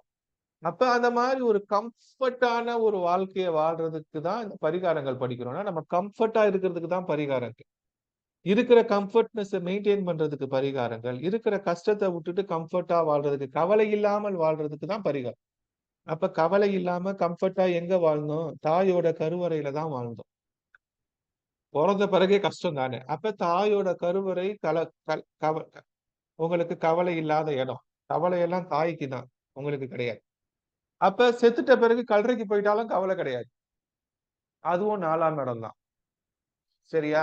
அப்ப இந்த 4ஆம் இடத்துக்காக தான் ஒட்டுமொத்த பரிகாரமும் பண்றோம். அது எதுக்கு? சுகமாக வாழ்வதற்கு. சுகஸ்தானம். அப்போ ஒரு வண்டி வந்தா உங்களுக்கு சுகம் வருதா? ஒரு மோட்டார் வந்தா, ஒரு இயங்கு பொருள் வந்தா, அந்த இயக்கத்தை அந்த காலபுருஷனோட மொத்த இயக்கமுமே அந்த 4ஆம் இடத்துல உணர்றது தான். அப்ப அந்த 4ஆம் இடத்த சிறப்பா வச்சுக்கணும்னா, ஒரு நல்ல தாய் கிடைக்கணும். அப்ப ஒரு மனுஷனுக்கு நல்ல தாய் கிடைக்கணும். சரியா? அது ரொம்ப ரொம்ப இம்பார்ட்டன்ட். அப்போ ஒரு நல்ல தாய் கிடைச்சிட்டா, அந்த தாய் எந்த குழந்தையும் நல்ல குழந்தை தான் மண்ணில் பிறக்கையிலே, அவன் நல்லவனாவதும், தீயவனாவதும் அன்னை வளர்ப்பினிலே வந்துருது. அப்போ ஒரு தாய், ஒரு நல்ல கருவறை, ஒரு நல்ல வீடு, ஒரு நல்ல வாகனம், அந்த மாதிரியான ஒரு விஷயங்களோட நல்ல எண்ணம், மனசு, நல்ல மனசு, நல்ல மனசுக்காரன் அப்படின்னு சொல்றோம்ல. அப்ப இந்த நல்ல மனசு, நல்ல வீடு, நல்ல தாய் அப்படின்ற நல்ல நல்ல நல்லன்னு போட்டீங்கன்னா, இந்த மனசு, எண்ணம், நல்ல எண்ணம். அப்ப இதெல்லாம் எங்க ஆரம்பிக்குது? நல்ல தாயில ஆரம்பிக்குது, நல்ல எண்ணத்துல ஆரம்பிக்குது, நல்ல குடும்பத்துல ஆரம்பிக்குது. அப்ப அந்த சுகஸ்தானத்தை தக்க வைத்துக் கொள்வதற்கு தான் பரிகாரம் பண்றீங்க. இந்த மத்த எல்லா வீட்டையும் சரி பண்றது இந்த சுகஸ்தானத்தை தக்க வைத்துக் கொள்வதற்கு. இப்ப இந்த சுகஸ்தானத்தை தக்க வைத்துக் கொள்ளுகின்ற டைரக்ட் கீ 10ஆம் இடத்துல இருக்கு. அப்ப அதாவது 1, 7 காம்பினேஷன் இருக்குது. 10ஆம் வீட்ல இருந்து 7 கூட்டுனீங்கன்னா 4. 4ஆம் வீட்ல இருந்து 7 கூட்டுனீங்கன்னா 10. அப்ப இந்த 10 தான் உங்களுடைய டோட்டல் எனர்ஜி. உங்களுடைய நிலக்கரி. நீங்க வாங்கிட்டு வந்திருக்கிற நிலக்கரி. அதுதான் உங்க கர்மா, ஃபியூயல். அந்த நிலக்கரிய தான் 10ஆம் வீட்ல போட்டு உங்க என்ஜின நீங்க ஓட்டுறீங்க. உங்களுடைய வாழ்க்கை என்கின்ற என்ஜினுக்கு நிலக்கரி போட்டு ஓட்டுறீங்களோ, டீசல் போட்டு ஓட்டுறீங்களோ, பெட்ரோல் போட்டு ஓட்டுறீங்களோ, கரண்ட் போட்டு ஓட்டுறீங்களோ, உங்களுடைய வாழ்க்கைக்கான ஃபியூயல் 10ஆம் வீட்ல போட்டு அந்த என்ஜின ஓட்டுறீங்க. 10ஆம் வீட்ல போட்டு அந்த என்ஜின ஓட்டுறீங்க. அப்ப உங்க வாழ்க்கையினுடைய என்ஜின் என்னது? 10ஆம் இடம். அப்ப அந்த என்ஜினை சரியாக இயக்குகிறோமா? அப்ப நம்ம த்ரூ அவுட் நம்ம வாழ்ற வாழ்க்கையே 10ஆம் இடத்துலயும், 4ஆம் இடத்துலயும் மேட்ச் ஆயிடும். அதனால தான் 1, 4, 7, 10 இந்த கேந்திரங்கள் ரொம்ப இம்பார்ட்டன்ட்டான பிளேஸ்மென்ட்ல வந்துருது. அப்ப நம்ம வாழ்க்கைய சரி பண்ணணும். நம்ம வாழ்க்கையில எந்த ஒரு பிரச்சனையும் இல்லாம போணும். அப்டின்னா, நாம் சரி செய்து கொள்ள வேண்டிய முதல் 4 பாவங்கள் 1, 4, 7, 10. இந்த 1, 4, 7, 10 ஒரு மனுஷனுக்கு ரொம்ப பேலன்ஸ்டா இருக்குதுன்னா, அவன் ஆசீர்வதிக்கப்பட்டவன். அவன் கவலை இல்லாத மனிதன். அவன் ஒரு நிரந்தரமான ஒரு வெற்றியாளன். அப்போ ஒரு வெற்றியாளன் யார்? ஒரு நல்ல வாழ்க்கையை வாழ்கின்றவன் யார்? அப்படின்னு பார்த்தீங்கன்னா, எந்த மனிதன் 1, 4, 7, 10 இயற்கையாகவே ஆசீர்வதிக்கப்பட்டிருக்கிறானோ, எந்த மனிதன் 1, 4, 7, 10 செயற்கையாக தன் முயற்சியினால் கட்டுப்பாட்டில் வைத்திருக்கிறானோ, அவன் ஆசீர்வதிக்கப்பட்டவன். அவன் சிறப்பான வேலையை இப்ப இந்த 1, 4, 7, 10 ஃபர்ஸ்ட் சரி பண்ணுனா, 4 புள்ளி வச்சு 4 பில்லர் போட்டா தான் வீடு. அப்ப 4ஆம் வீடு வேணும்னா, 4ஆம் வீடு சிறக்கணும். ஒரு வீடுன்னு ஒண்ணு வேணும் அப்டின்னா, ஒரு குடும்பம் ஒண்ணு வேணும். நீங்க உருவாக்குற குடும்பம் 4. உங்க அம்மா, அப்பாவோட நீங்க இருக்கிற குடும்பம் 2. ஞாபகம் வச்சுக்கோங்க. நீங்க ஒரு கல்யாணம் பண்ணி குழந்தை குட்டிய பெத்து, நீங்களே ஒரு குடும்பத்த உருவாக்குறீங்க, ஃபேமிலிய உருவாக்குறீங்கன்னா, நீங்க உருவாக்குற ஃபேமிலி, நீங்க உருவாக்குற கருவறை, நீங்க உருவாக்குற ஹட்டு, நீங்க உருவாக்குற இல்லம் 4. உங்க அம்மா, அப்பாவோட நீங்க பொறந்தீங்கன்னா, அது 2. நீங்க பொறந்து வர்றது 2. உங்க குடும்பம். அது உங்க அம்மா, அப்பாவோட அண்ணன், தம்பியோட இருக்கிற குடும்பம். உங்க அம்மா, அப்பா கூட நீங்க உங்க அண்ணன், தம்பியோட வாழ்ற குடும்பம். அவரவர் வாழ்வில் ஆயிரம் ஆயிரம் மாற்றங்கள்ன்றது 2ஆம் வீடு. நீங்க கல்யாணம் பண்ணி, நீங்க குழந்தை பெத்து, நீங்க உங்க குழந்தைங்கள படிக்க வச்சு, நீங்க தனி குடித்தனம் போய், நீங்க வாழ்ற வீடு 4. அந்த 4ல உங்க பசங்களுக்கு அது 2ஆம் வீடு. உங்களுக்கு அது 4ஆம் வீடு. அப்ப நீங்க 2ஆம் வீட்ல இருந்து 4ஆம் வீட்ல வந்து வாழணும். தனி குடித்தனம் போணும். அப்டின்னா, அப்ப இந்த 4, 10 சரி பண்ணணும். அப்ப நம்ம சரி பண்ண வேண்டிய 4, 10க்கு இது ஒரு அச்சு. இந்த 4, 10ன்றது ஒரு அச்சு. 1, 7ன்றது ஒரு அச்சு. அப்ப அந்த 1, 7ன்ற அச்சு எப்படி இயங்கும்? நீங்களும் உங்களுடைய மனைவியும் ஒழுங்கா ஒரு சிங்க்ல இருந்தா தான், அந்த 1, 7ன்ற அச்சு இயங்கும். அல்லது உங்களுடைய வாடிக்கையாளர், நீங்க வந்து டெய்லி யாருக்கு ஒரு சேவையை செய்கிறீர்களோ, நீங்க டெய்லி யாருக்காக ஒரு வேலைய செஞ்சு குடுக்குறீங்களோ, அதாவது நீங்க உங்க கர்மாவ கழிக்கிறதுக்கு ஏதோ ஒரு வேலைய செய்வீங்க. அல்லது ஒரு சேவையை செய்வீங்க. அந்த சேவைய யாருக்கு செய்றீங்க? அந்த 7ஆம் வீட்ல இருக்கிறவங்களுக்கு தான் செய்றீங்க. அந்த 7ஆம் வீட்ல இருக்கிறவங்க தான் உங்க மனைவி. அந்த 7ஆம் வீட்ல இருக்கிறவர் தான் உங்க கணவன். அந்த 7ஆம் வீட்ல இருக்கிறவர் தான் உங்களுடைய நண்பன். அந்த 7ஆம் வீட்ல இருக்கிறவன் தான் உங்க வாடிக்கையாளர். அப்ப நீங்க செய்யற டோட்டல் கர்மா அப்படின்ற அந்த டோட்டல் கர்மா யார திருப்திப்படுத்தணும்? 7ஆம் வீட்ட தான் திருப்திப்படுத்தணும். அப்ப உங்க வாழ்க்கையில நீங்க முதல்ல திருப்திப்படுத்த வேண்டிய வீடு 7ஆம் வீட்டை தான் திருப்திப்படுத்தணும். அப்ப நீங்க 7ஆம் வீட்டை திருப்திப்படுத்த தெரிந்தால் மட்டும் தான் உங்க வாழ்க்கை சமநிலைக்கு போகும். அப்ப என்ன பிரச்சனை வந்தாலும் பொண்டாட்டிய சமாதானப்படுத்தி பொண்டாட்டி கூட வாழலன்னா, என்ன பிரச்சனைனாலும் புருஷன சமாதானப்படுத்தி புருஷன் கூட வாழலன்னா வாழ்க்கை பிரச்சனை. அப்ப உங்களுடைய வாழ்க்கை என்ன பிரச்சனைனாலும் வாடிக்கையாளர் கஸ்டமர் சாட்டிஸ்பாக்ஷன் இல்லன்னா, நீங்க செய்யற வேலை அந்த கஸ்டமருக்கு திருப்தி இல்லன்னா, உங்களுக்கு திருப்பி ஆர்டர் வராது. ஆர்டர் வரலன்னா வேலை போயிடும். பிசினஸ் கன்டினியூட்டி இருக்காது. சரியா? 10ஆம் வீட்டிலிருந்து 10 எண்ணுனீங்கன்னா, 10ஆம் வீட்டிலிருந்து 10 எண்ணுனீங்கன்னா 7. ஞாபகம் வச்சுக்கோங்க. 10லிருந்து எண்ணுங்க. 10, 11, 12, 1, 2, 3, 4, 5, 6, 7. 10ஆம் வீட்ல இருந்து 10 எண்ணுனீங்கன்னா 7. ஏன் 10ஆம் வீட்ல இருந்து 10 எண்ணணும்னா, அது பாவாத்பவம். ஒரு பாவம் இயங்கணும்னா, அந்த பாவத்திலிருந்து எத்தன நம்பர் எண்ணணுமோ, அப்பதான் அந்த இடம் தான் அந்த பாவம் இயங்கும். சரியா? பாவாத்பவம்ன்ற கான்செப்ட்ல. அப்ப 10ஆம் இடம் வந்து சிறப்பாக இயங்கணும். உங்க கர்மாவ சிறப்பா கழிக்கணும்னா, நீங்கள் வாங்கி வந்த கர்மாவை சிறப்பாக கழிக்கணும்னா, அந்த 10ஆம் இடத்தின் 10ஆம் இடமான 7ஆம் இடத்துல தான் அந்த அந்த அந்த செய்யப்படு பொருள். அது அது அங்க தான் எக்ஸிக்யூட் ஆயி அதுதான் வந்து ஆத்தென்டிகேட் பண்ணணும். டிக் அடிக்கணும். நீ செஞ்ச வேலை சரி அப்படின்னு டிக் அடிக்கணும். அப்ப நீங்கள் உங்கள் கணவனை திருப்திப்படுத்த வேண்டும். அப்ப கணவன் உங்களுக்கு டிக் போடணும். நீங்கள் உங்கள் மனைவிக்கு டிக் அடிக்கணும். நீங்கள் உங்கள் வாடிக்கையாளருக்கு டிக் அடிக்கணும்னா, அப்ப 10க்கு 10 அப்படின்னா, அந்த 10ஆம் இடத்தை திருப்தி பண்ணுகின்ற இடம் 7. அப்ப நம்ம டெய்லி செய்கின்ற ஒரு சர்விஸ், நீங்க டாக்டரா இருக்கலாம், நீங்க வக்கீலா இருக்கலாம், நீங்க ஒரு ஜோதிடரா இருக்கலாம், நீங்க ஒரு சாதாரண வேலை நீங்க என்ன வேலை செய்றீங்களோ, அந்த அவுட்புட் அந்த அவுட்புட் உங்களுக்கு திருப்தி தரணும். அந்த அவுட்புட் அத கன்சியூம் பண்றவங்களுக்கு திருப்தி தரணும். சரியா? அப்ப உங்க கர்மா உங்க வாழ்க்கையில நீங்க சந்தோஷமா வாழணும்னா, உங்களுக்கு நேர் எதிராக இருக்கின்ற அந்த 7ஆம் வீட்டு அதிபதியை திருப்திப்படுத்துவதில் தான் எல்லா பிரச்சனைகளின் சூட்சமங்களும் அடங்கியிருக்கு. எல்லா பரிகாரத்தின் ஒட்டுமொத்த புள்ளியும் அந்த 7ஆம் இடத்தை திருப்திப்படுத்துவதில் இருக்கிறது. உங்கள் வாழ்க்கையின் ஒட்டுமொத்த பிரச்சனைகளையும் அந்த 7ஆம் இடத்துல திருப்திப்படுத்தலாம். நீங்க நினைக்கலாம், எனக்கு குடும்பம் நல்லா இருக்குது. எனக்கு தான் பொண்டாட்டி இருக்குது. எனக்கு தான் ஃப்ரெண்ட் இருக்கிறானே. ஆனா நான் கஷ்டப்படுறேனேன்னா, சம்திங் ராங் இன் 7த் ஹவுஸ். சரியா? அந்த அந்த 7த் ஹவுஸ்ன்றது உங்களுடைய ஆப்போனன்ட்ல இருக்கிற வேற யாராச்சும் இருக்கும். அந்த வேற யாரோ உங்களுக்கு எதிரியாக இருக்கலாம். அந்த எதிரி உங்கள் மீது கோபமாக இருக்கலாம். அந்த எதிரி உங்கள் மீது காழ்ப்புணர்ச்சியாக இருக்கலாம். அப்ப அதனால தான் கல்லடி பட்டாலும் கண்ணடி படக்கூடாது. இந்த கண் திருஷ்டி அப்படின்ற ஒரு பிரச்சனை விஷயம் தான் எல்லா பிரச்சனைக்குமான ஆரம்பமா இருக்கு. அவன் முன்ன பின்ன தெரியாதவனா இருப்பான். உங்கள பார்த்திருப்பான். உங்க மேல அவன் பொறாமைப்பட்டிருப்பான். இப்ப அவன் எங்க இருந்து பொறாமைப்படுறான்? அவன் 7ஆம் இடத்துல இருந்து தான் பொறாமைப்படுறான். நீங்க ஒரு பார்ட்டிக்கு போறீங்க.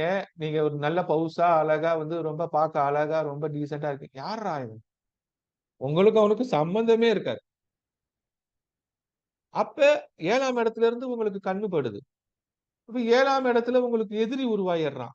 7ஆம் இடத்துல எவனுக்கோ ஒரு துரோகத்த செஞ்சர்றீங்க. அப்ப அவன் உங்களுக்கு எங்க வந்து நின்னு உங்களுக்கு எதிரியா மாறுறான்? உங்களுக்கு எதிராளியாக வந்து நிக்கிற எதிரி 7ஆம் இடத்துல தான் வந்து நிக்கிறான். அந்த எதிரி கண்ணுக்கு தெரிந்த எதிரியாக இருக்கலாம்.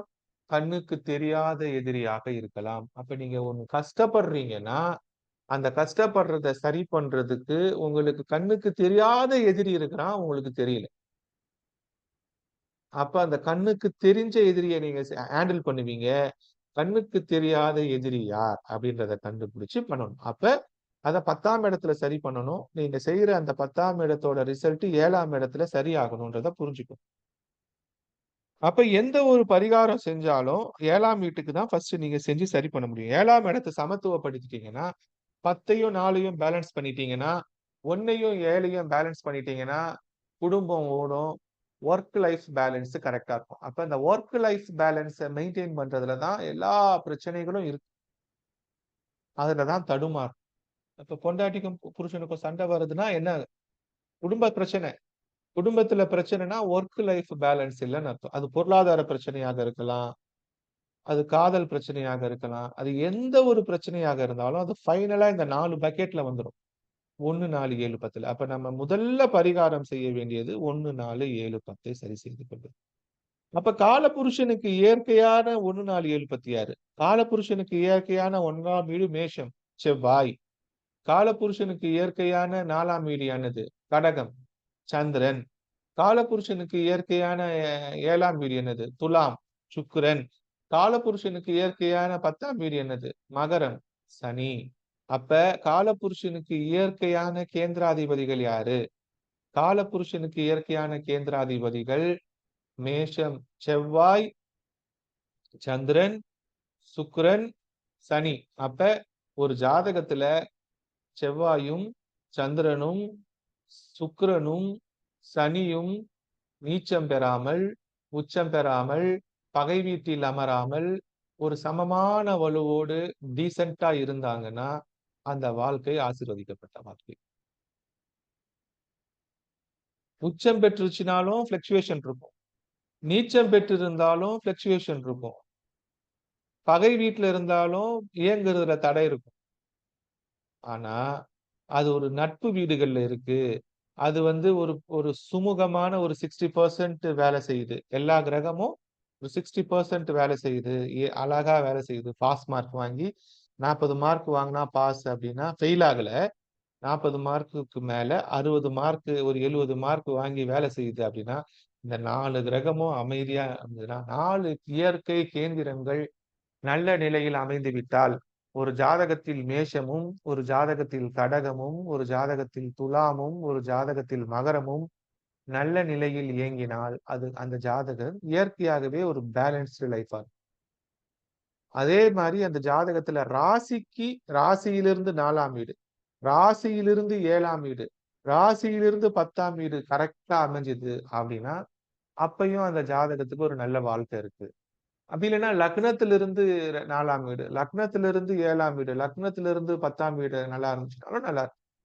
அப்ப நம்ம இந்த எல்லா பிரச்சனைகளுக்கும் இந்த பரிகாரங்கள் நம்ம பண்ற எல்லா பிரச்சனைகளையும் நம்ம வந்து இங்கிருந்து சரி பண்ணணும்னா, இப்ப உங்க ஜாதகத்த எடுத்துக்கோங்க. நீங்க அப்படியே உங்க கண்ண மூடி உங்க ஜாதகத்த விஷுவலைஸ் பண்ணிக்கோங்க. அப்போ உங்க ராசி தான் ஃபர்ஸ்ட் வீடு. லக்னத்த விட்டுருங்க. லக்னத்த வச்சு பார்க்காதீங்க. உங்க ராசிய ஃபர்ஸ்ட் வச்சுக்கோங்க. அப்போ உங்க ராசியிலிருந்து 4ஆம் வீட்ல ஒரு பாவ கிரகம் இருக்குதான்னு பாருங்க. உங்க ராசியிலிருந்து எந்த ராசியா வேணா இருக்கலாம். அப்ப உங்க ராசியிலிருந்து 4ஆம் வீட்ல சனி இருக்குதா? அப்படின்னு பாருங்க. உங்க ராசியிலிருந்து 4ஆம் வீட்ல சனி இருந்துச்சுன்னா, உங்களுடைய தாய் கஷ்டப்படுற மாரி சூழ்நிலை இருக்கும். அவங்க ஏதோ ஒரு கஷ்டப்படுவாங்க. உங்களுக்கு சொந்த வீடு உங்களுக்கு கிடைக்கிறதுல கஷ்டம் இருக்கும். உங்களுக்கு ஒரு சொந்த வாகனம் அடையறதுல கஷ்டம் இருக்கும். கஷ்டப்பட்டு கிடைக்காதுன்னு சொல்லல. தாமதமாகும். அவங்க கஷ்டப்படுவாங்க. கஷ்டத்தோடயே வாழ்வாங்க. ஒரு ஒரு பெயினோடயே வாழ்வாங்க.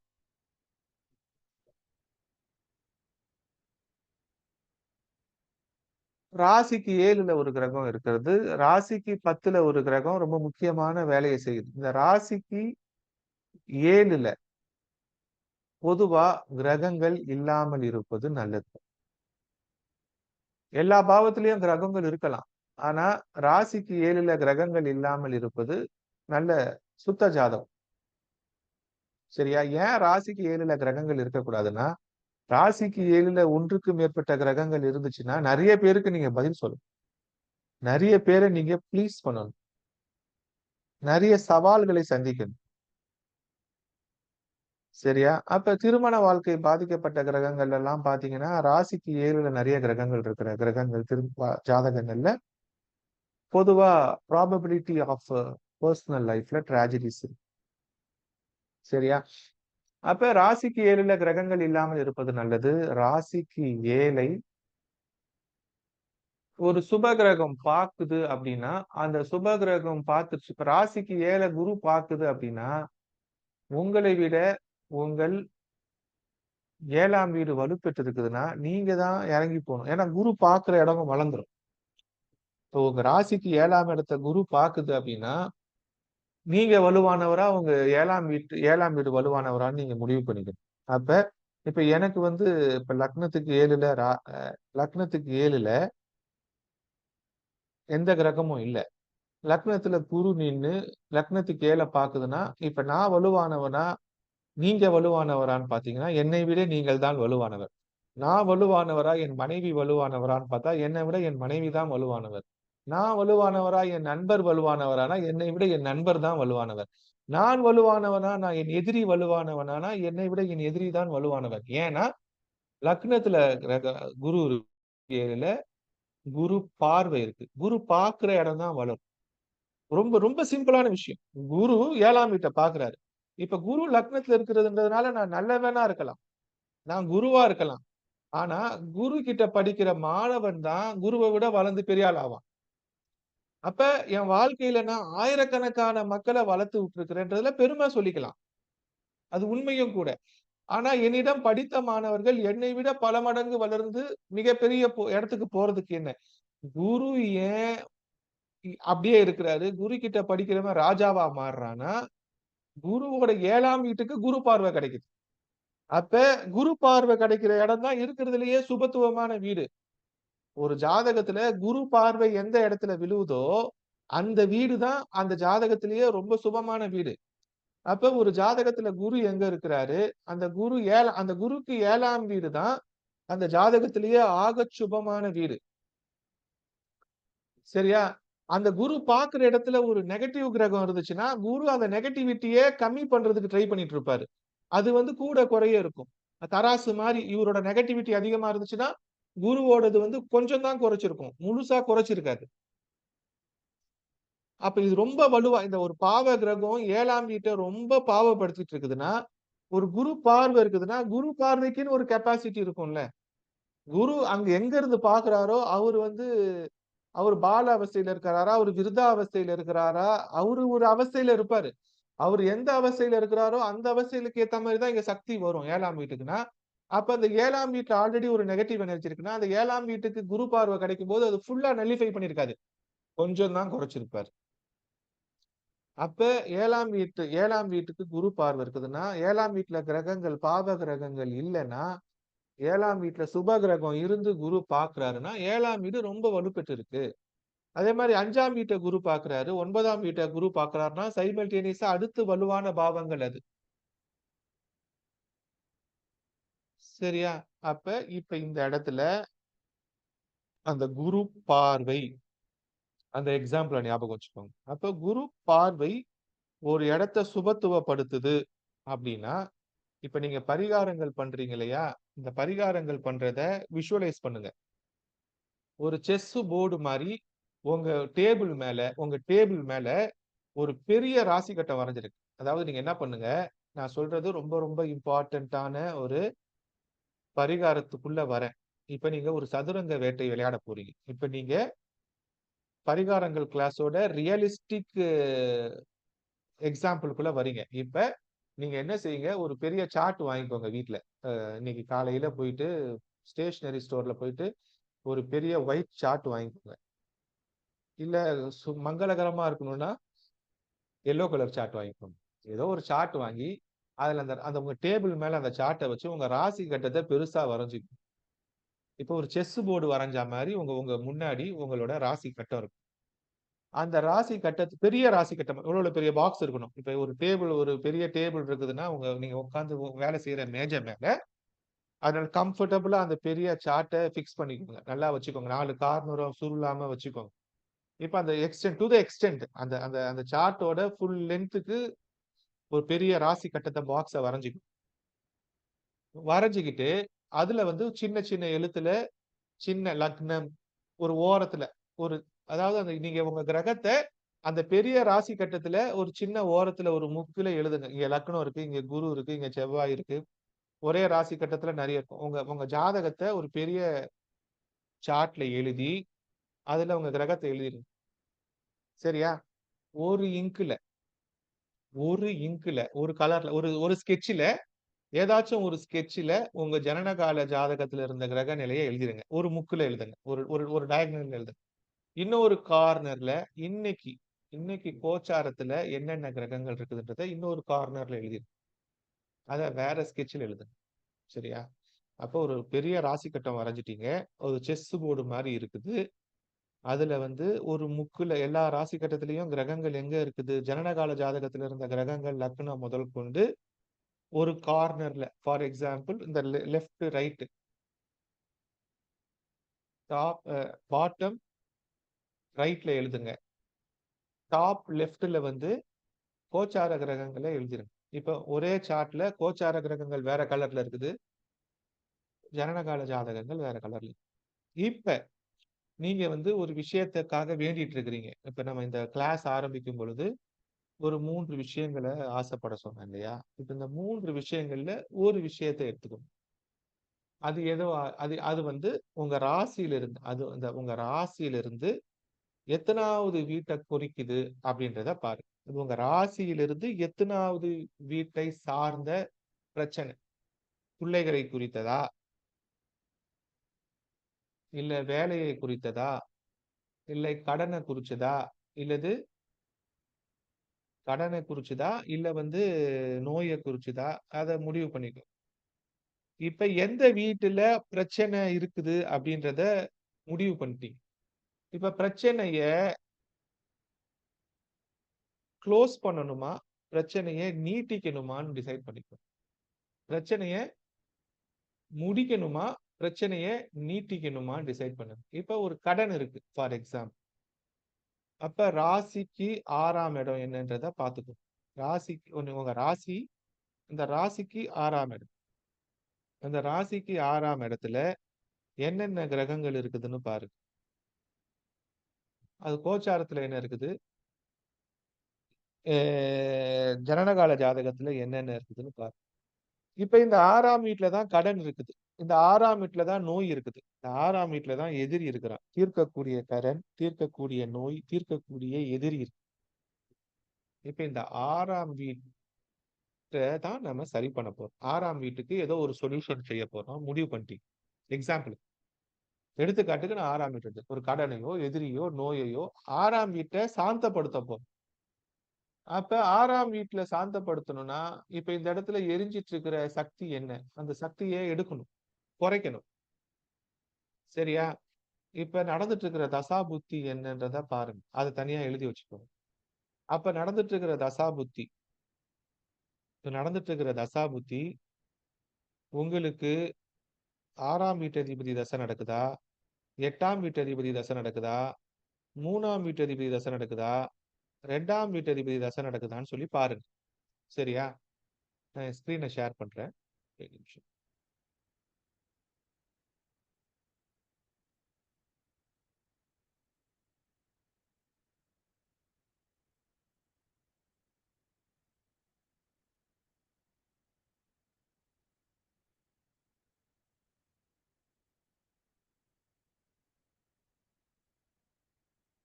யாராச்சும் ஒருத்தர் எடுத்துக்காட்டு ஜாதகம் சொல்லுங்க. யாருக்கு கடன் இருக்குதோ, அவங்க எனக்கு கொஞ்சம் கடன் இருக்குங்க. அப்படின்னு யாராச்சும் இருந்தீங்கன்னா, இல்ல ஏதோ ஏதோ வேற ஏதோ ஒரு வீடு கூட எனக்கு ஒரு குறிப்பிட்ட பிரச்சனை இருக்குது. இந்த பாவத்துல பிரச்சனை இருக்குதுன்னு உதாரண ஜாதகம் சொல்ல விரும்புறவங்க சொல்லலாம். யாராச்சும் ஒருத்தர் சொல்லுங்க.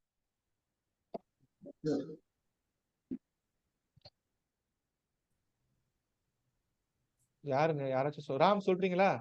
சார். ஹலோ. யாரு? சார் இப்போ நம்ம ஹலோ யாராச்சும் ஒருத்தர் பேசுங்க. சார் இப்போ வீடு வாங்கணும்னு சொல்லி இருக்குங்க சார். அவங்க தடைப்பட்டுட்டே இருக்கு. பூர்வ பொண்ணு பூர்வ அவங்களுக்கு சொத்துடைய பிரச்சனை இருக்கு. இது கிளியர் ஆகணுங்கிற மாதிரி அந்த மாதிரி ஆன ஒரு ப்ராப்ளம் ஜாதகம் சார். யாருக்கு, யார் ஜாதகத்துல இருக்கு? இது என் வந்து அக்கா ஜாதகமே அந்த பொண்ணுக்கு ஜாதகம். இருக்குங்க சார். உங்க ஜாதகமாமா Kalavathi madam?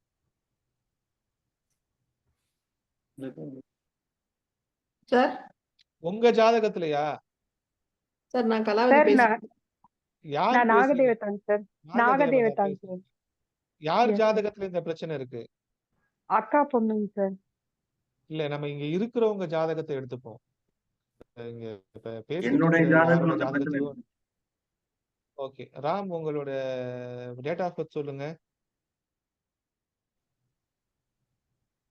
Date of birth சொல்லுங்க ராம். 26/9/1980. 26/9/1983. சார். 83யா? 80 சார். 80வா? ஆமா சார். Time 9:07 PM.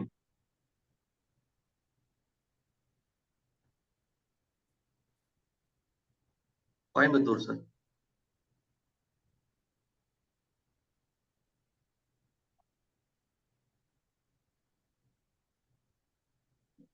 ஸ்கிரீன்ல தெரியறது கரெக்டா? லக்னமும் ராசியும் மேஷமா?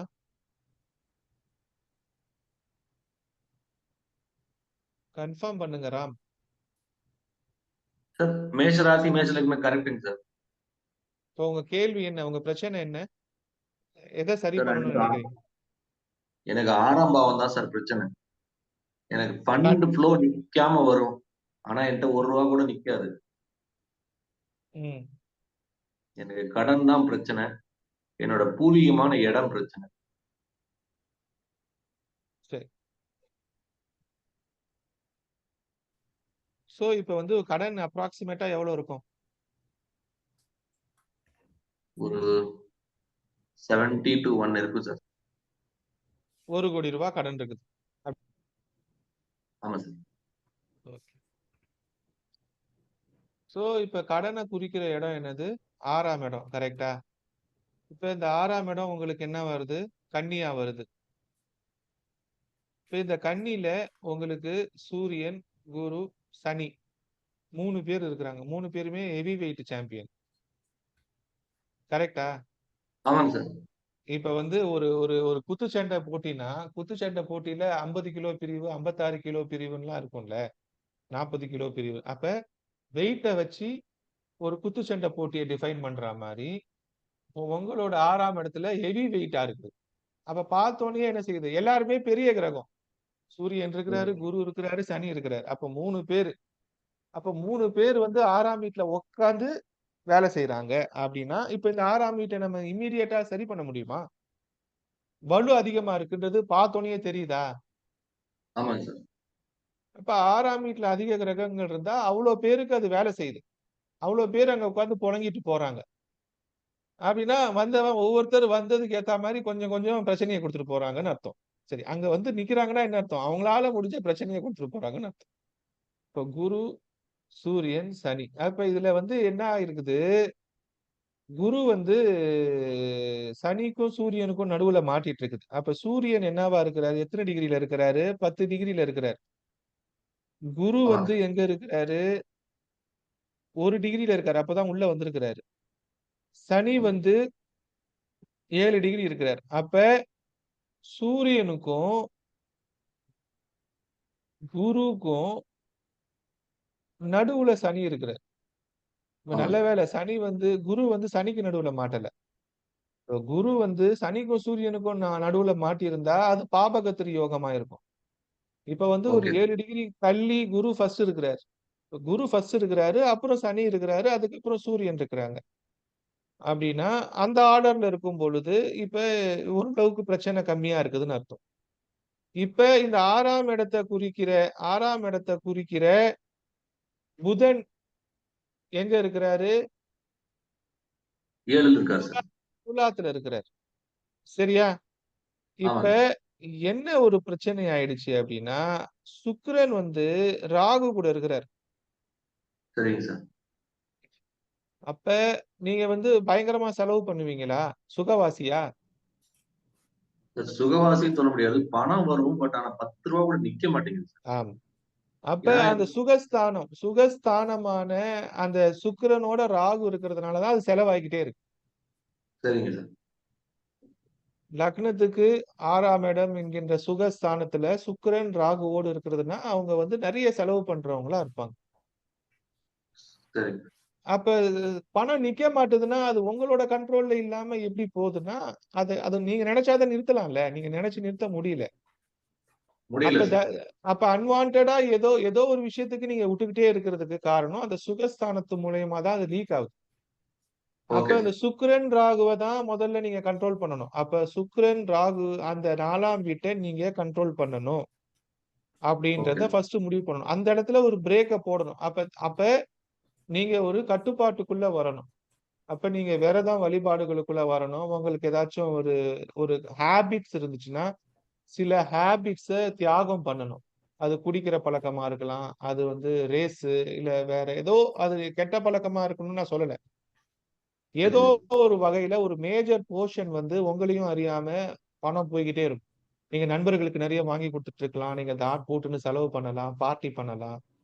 இல்ல ஒரு தேவையில்லாத விஷயத்துக்கு ஒரு வயலுக்கு போற தண்ணீய வந்து நீங்க வந்து வேற எங்கேயோ ஒரு மடைமாத்தி விட்டுட்டு இருக்கலாம். அப்ப ஓகே. அன்வான்டட் செலவினங்கள கட்டுப்படுத்தி எசென்ஷியல் இது தேவையா? ஒரு செலவ செய்யறதுக்கு முன்னாடி 1க்கு 10 தடவ யோசிச்சு தேவைனா மட்டும் செய்றது அப்படின்ற ஒரு விஷயம். ஒரு விஷயத்த வாங்குறதுக்கு முன்னாடி, அத வாங்குறதுக்கு முன்னாடி 4 இடத்துல கொட்டேஷன் கேட்டு, எந்த இடத்துல அதே பொருள் கம்மியா கிடைக்குது. ஒரே விஷயம் ரூ. 10 கம்மியா கிடைச்சதுன்னா, எங்க கம்மியா கிடைக்குதோ அங்க தான் வாங்கணும்ன்றது கார்ப்பரேட் ரூல். இப்ப நீங்க ஒரு விஷயத்த வாங்கணும்னா போய் வாங்கிரலாம். ஒரு கம்பெனில ஒரு பர்ச்சேஸ் பண்ணணும்னா, பர்ச்சேஸ் பண்றதுக்கு 100 ரூல்ஸ் வச்சிருப்பான். கொட்டேஷன் வாங்குனியா? எத்தன பேர்கிட்ட கொட்டேஷன் வாங்குன? டெண்டர் குடுத்தியா? எத்தன பேர் டெண்டர் வந்தாங்க? அப்ப எது கம்மியான டெண்டர்? கம்மியான காசுல சரியான குவாலிட்டில கரெக்ட்டான டைம்ல குடுப்பானா? இவ்வளவு விஷயத்த பார்த்து தான் டெண்டர் குடுக்குறோம். ஒரு பர்ச்சேஸ் பண்றோம். ப்ரொக்யூர்மென்ட் பண்றோம்னா, அது மாரி நம்ம வாழ்க்கையில ஃபர்ஸ்ட்டு அன்வான்டட் செலவ நிறுத்தணும். பிளஸ் வந்து எங்க குறைவா கிடைக்குது, குவாலிட்டியா கிடைக்குதுன்னு பார்த்து அங்க வாங்கணும். அந்த மாரி சில ஹேபிட்ஸ கொண்டு வரதுக்கு 4ஆம் இடத்த கண்ட்ரோல் பண்ணணும். அப்ப சுகத்தை கண்ட்ரோல் பண்றது. அப்ப சுகஸ்தானம்னு சொன்னேன் இல்லையா? அப்ப நம்ம மோர் லக்ஸரியா, மோர் கம்ஃபர்டபுளா இருந்தோம்னா, நம்மளால எந்த ஒரு விஷயத்தையும் மாத்த முடியாது. அப்ப நம்ம படிக்கிற எல்லா விஷயங்களும் டெய்லி நம்ம படிக்கிற எல்லா விஷயமும் எதுல வருது? நீங்க வந்து கம்ஃபர்ட் ஜோன விட்டு வெளிய வரணும். நீங்க கம்ஃபர்ட் ஜோன விட்டு வெளிய வரணும்ன்றது தான் எல்லா பிரச்சனைகளுக்குமான முதல் தீர்வு. அப்ப உங்க சரிங்க. ஜாதகத்துல கம்ஃபர்ட் ஜோன்ன்றது என்னது? 4ஆம் வீடு தான் கம்ஃபர்ட் ஜோன்னு சொல்ட்டோம் இல்லையா? அப்ப கம்ஃபர்ட் ஜோன விட்டு வெளிய வந்தா என்ன அர்த்தம்? 10ஆம் வீட்டை இயக்குறோம்னு அர்த்தம். 10ஆம் வீடு கம்ஃபர்ட்டான இடம் கிடையாது. 10ஆம் வீடுன்றது வேலை செய்றது. அப்ப நம்ம வாழ்க்கையில இருக்கிற நெறைய பிரச்சனைகள் 4ஆம் இடத்துல கம்ஃபர்ட்டா உட்கார்ந்துட்டு இருந்தா வேலை நடக்காது. வேலைக்கு எந்திரிச்சு போணும். கம்ஃபர்ட் ஜோன விட்டு 10ஆம் இடத்துக்கு வந்து வேலை செய்யணும். அப்ப 10ஆம் இடத்துல வந்து கேது உட்கார்ந்திருக்கு. உங்க ஜாதகத்துல. ஆமாங்க சார். அப்ப உங்க ஜாதகத்துல ரொம்ப வலிமையான இடம் அப்டின்னா, கேது உட்கார்ந்திருக்கிற இடம் ரொம்ப வலிமையான இடமா நீங்க எடுக்கலாம். அந்த இடத்த குரு வேற பார்க்கிறாரு 5ஆம் பார்வையா. அப்ப இந்த சரிங்க. ஜாதகத்துல 10ஆம் இடத்த குரு பார்க்கிறாரு. 10ஆம் இடம் ஆல்ரெடி வந்து கேதுவால உட்கார்ந்திருக்குது. அப்ப 10ஆம் இடத்துல கர்மா அதிகமா இருக்குதுன்னு அர்த்தம். சரிங்க. இப்ப இந்த ஜாதகத்துல அதிகப்படியான கர்மா இருக்குதுன்னு அர்த்தம். ஏன் அதிகப்படியான கர்மா இருக்குதுன்ற முடிவுக்கு வரோம்? அதுக்கு ரீசன்ஸ் வந்து அது டிஃபால்ட்டா இருக்கிறதே காலபுருஷனுக்கு 10ஆம் இடமே 10ஆம் இடமா வந்துருச்சு. Point number 1. சரிங்க சார். அந்த இடத்துல கேது உட்கார்ந்து இருக்குது. Point number 2. கேது ஓகே தான் சார். இருக்கிறதுலயே வலுவான கிரகம். பிரச்சனைகளை குறிக்கிற கிரகம். ரொம்ப காம்ப்ளிகேஷன குடுக்கிற கிரகம். நெருக்குதல குடுக்கிற கிரகம். அப்ப கேது 10ல உட்கார்ந்து இருக்குது. அந்த இடத்த குரு பாக்குது. அந்த இடத்த சுக்கிரனும் பாக்குது. சரியா? அப்ப ஆமா சார். அப்ப உங்களுடைய 10ஆம் இடத்த குரு பாக்குது. உங்க 10ஆம் இடத்தை சுக்கிரன் பாக்குது. 2 சுப கிரகம் உங்க 10ஆம் இடத்தை பாக்குது. அப்ப உங்க கேது கண்டிப்பா ஒரு பாசிஃபை ஆகி ஒரு சமாதானப்படுத்தப்பட்ட ஒரு நல்ல எனர்ஜிக்குள்ள கொண்டு வர்றதுக்கான சூழ்நிலையில இருக்கிறார். அப்போ உங்க கேது உங்களுக்கு கெடுதல் செய்யறதுக்கு பதிலா நல்லது செய்யறதுக்கான சூழ்நிலையில இருக்கிறாரு. ஆனா அதை செய்ய வைக்க வேண்டிய வேலைய உங்களுடைய ராகு தடுக்கிறாரு. சுக்கிரனோட சேர்ந்த ராகு. அப்ப நீங்க முதல்ல உங்களுடைய ஆசைகளை கண்ட்ரோல் பண்ணணும். உங்க பிரேக் எங்க போடணும் தெரியுமா? ஆசைகளை நிறுத்தணும். அப்ப ஆசைப்படாம எப்படி சார் வாழ்றதுன்னா வேற வழி இல்லை. இப்ப இருக்கிற பிரச்சனை கடன் பிரச்சனைனா ஃபர்தரா ஆசைப்படுறது, ஃபர்தரா பெருசா தொழில் செய்யறது, ஃபர்தரா எதையோ பெருசா செய்யணுன்றதை நிறுத்தணும். ஆசைப்படுறதை நிறுத்திட்டு உங்களுடைய முழு முதல் போக்கஸையும் நீங்க உங்களோட கடன் அடைக்கிறதுல வைக்கணும்னா, அப்ப நீங்க இப்ப இந்த இடத்துல கவனிக்க வேண்டிய இடம் என்ன அப்படின்னா, உங்களுடைய ராசிக்கு 12ஆம் இடத்தை தான் இப்ப நீங்க ஃபைன் டியூன் பண்ண ஆரம்பிக்கணும். அப்ப நீங்க ஃபைன் டியூன் பண்ண வேண்டிய இடம் ராசிக்கு 4ஆம் இடத்துல கொஞ்சம் ஃபைன் டியூன் பண்ணணும். ராசிக்கு 4ஆம் இடத்துல ஒரு ஃபைன் டியூன் பண்ணணும்.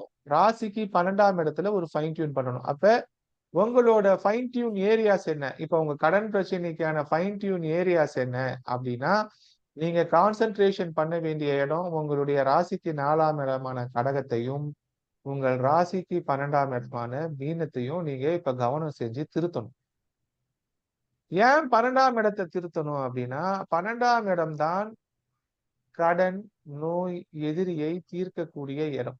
அது 6ஆம் வீட்டுக்கு 7ஆம் இடம். 6ஆம் வீட்டை இயக்குகிற இடம். சரியா? அப்ப அந்த இடத்துல தான் இப்ப நீங்க உங்களுடைய கண்ட்ரோல்ல லகான் இப்ப குதிரையை நிறுத்தணும்னா அந்த கயிறை புடிச்சு இழுக்கணும்னு சொல்றோம் இல்லையா?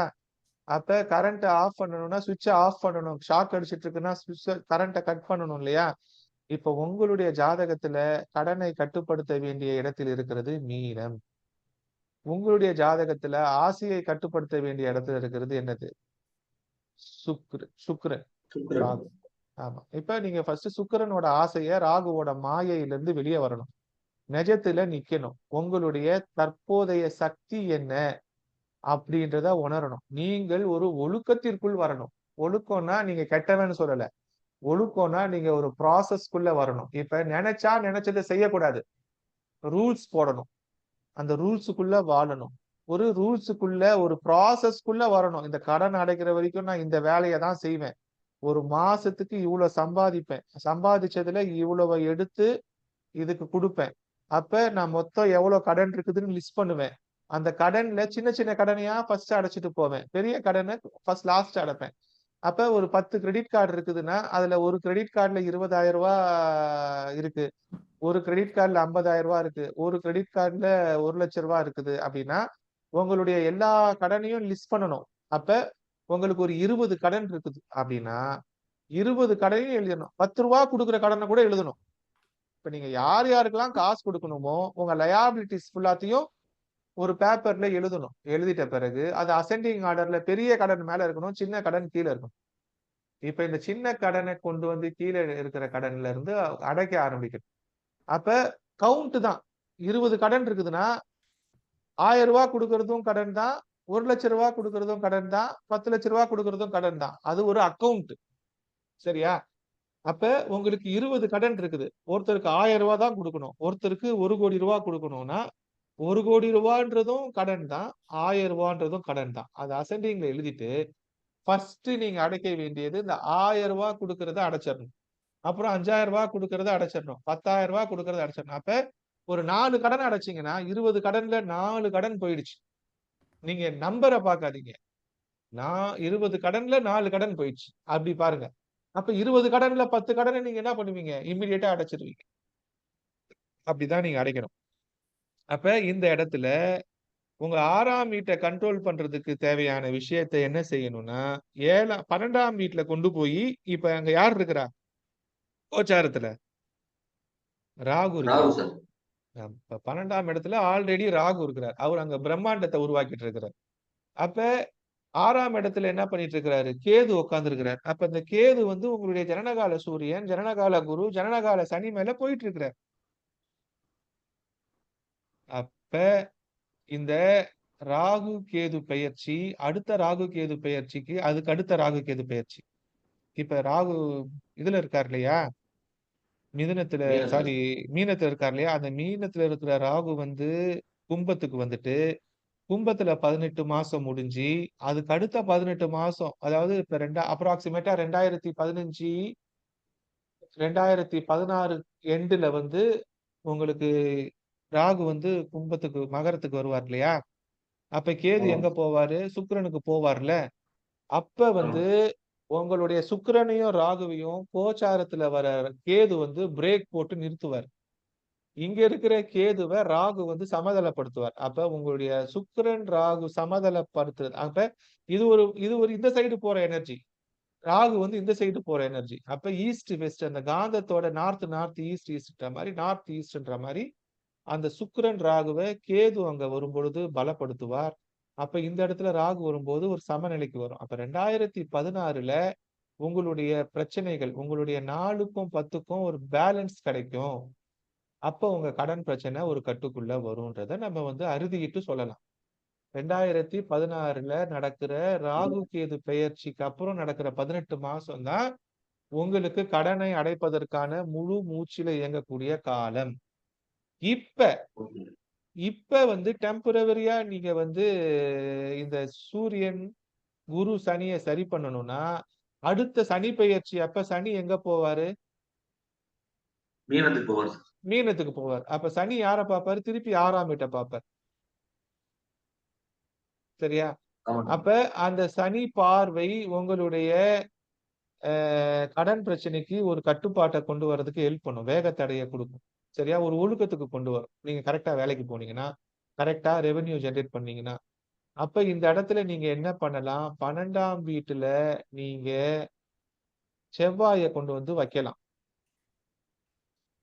12ஆம் வீட்டுல இருந்து செவ்வாய் உங்க 6ஆம் வீட்டை பார்த்தாருன்னா, செவ்வாயோட பார்வை என்னது, ஒரு விஷயத்தை குறைக்கிறது.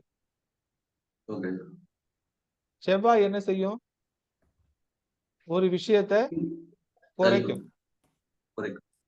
ஆமா, அது கூட்டணும்னாலும் கூட்டும், குறைக்கணும்னாலும் குறைக்கும். இப்ப வந்து ஒண்ணு நீங்க என்ன செய்யணும், மீனத்துல செவ்வாயை கொண்டு வந்து வைக்கணும், இல்லைன்னா கன்னியில செவ்வாயை கொண்டு வந்து வைக்கணும். இப்ப ஆல்ரெடி அந்த இடத்துல குரு இருக்கிறாரு, அந்த வேலையை செய்யறாரு, ஒரு ஒரு ஒரு ஒரு விஷயத்த செஞ்சுட்டு இருக்கிறாரு. அப்ப நீங்க வந்து செவ்வாயை வச்சுதான் நீங்க டியூன் பண்ணணும். இப்ப உங்க கடனை அடைக்கிறதுக்கான வேலையை செவ்வாயை வச்சுதான் டியூன் பண்ணணும்னா, அப்ப நீங்க என்ன பண்ணணும், வியாழக்கிழமை வியாழக்கிழமை முருகர் கோயிலுக்கு போகணும். வியாழக்கிழமை ஏன் வியாழக்கிழமை போகணும், ஏன்னா அது மீன ராசியா இருக்கிறதுனால.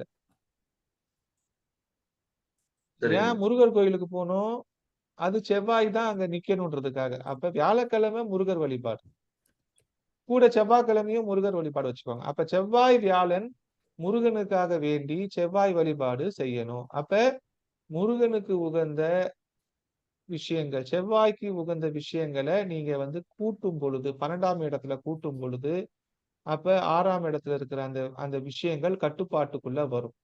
அப்படி இல்லைன்னா கன்னி,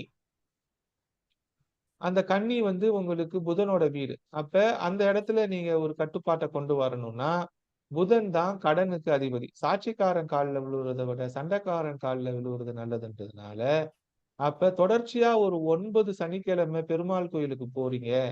தொடர்ச்சியா 9 சனிக்கிழமை ஒரு பெருமாள் கோயிலுக்கு போனீங்கன்னா, கடன் பிரச்சனையை தீர்வதற்கான ஒரு வழிய அந்த 9 வாரத்துல பெருமாள் கண்ணுக்கு காட்டுவார். அப்ப நீங்க செய்ய வேண்டிய வழிபாடு செவ்வாய் சனி வழிபாடு செய்யணும்.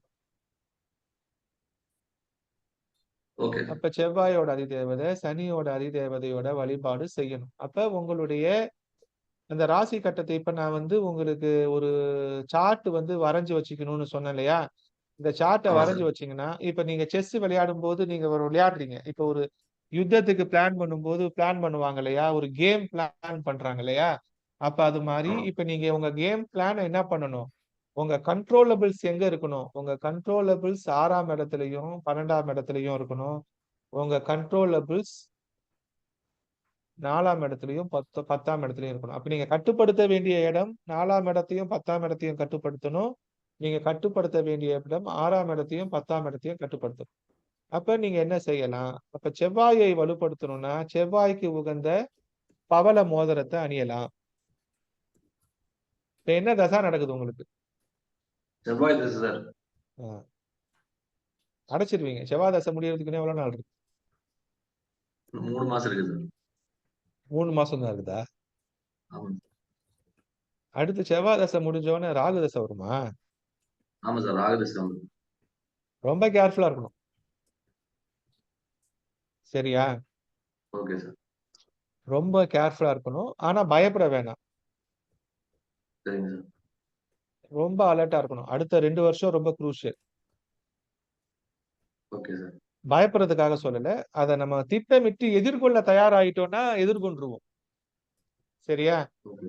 அப்ப ராகு வந்து வேலைய செய்யும்போது இருக்கிற அது வந்து ஒரு மரபுசாரா எரிசக்தி. ராகு ஓகே வந்து ட்ரெடிஷனல் கிடையாது. அப்ப மரபுசாரா எரிசக்தின்றதுனால நீங்க ஒரு காட்டாறு.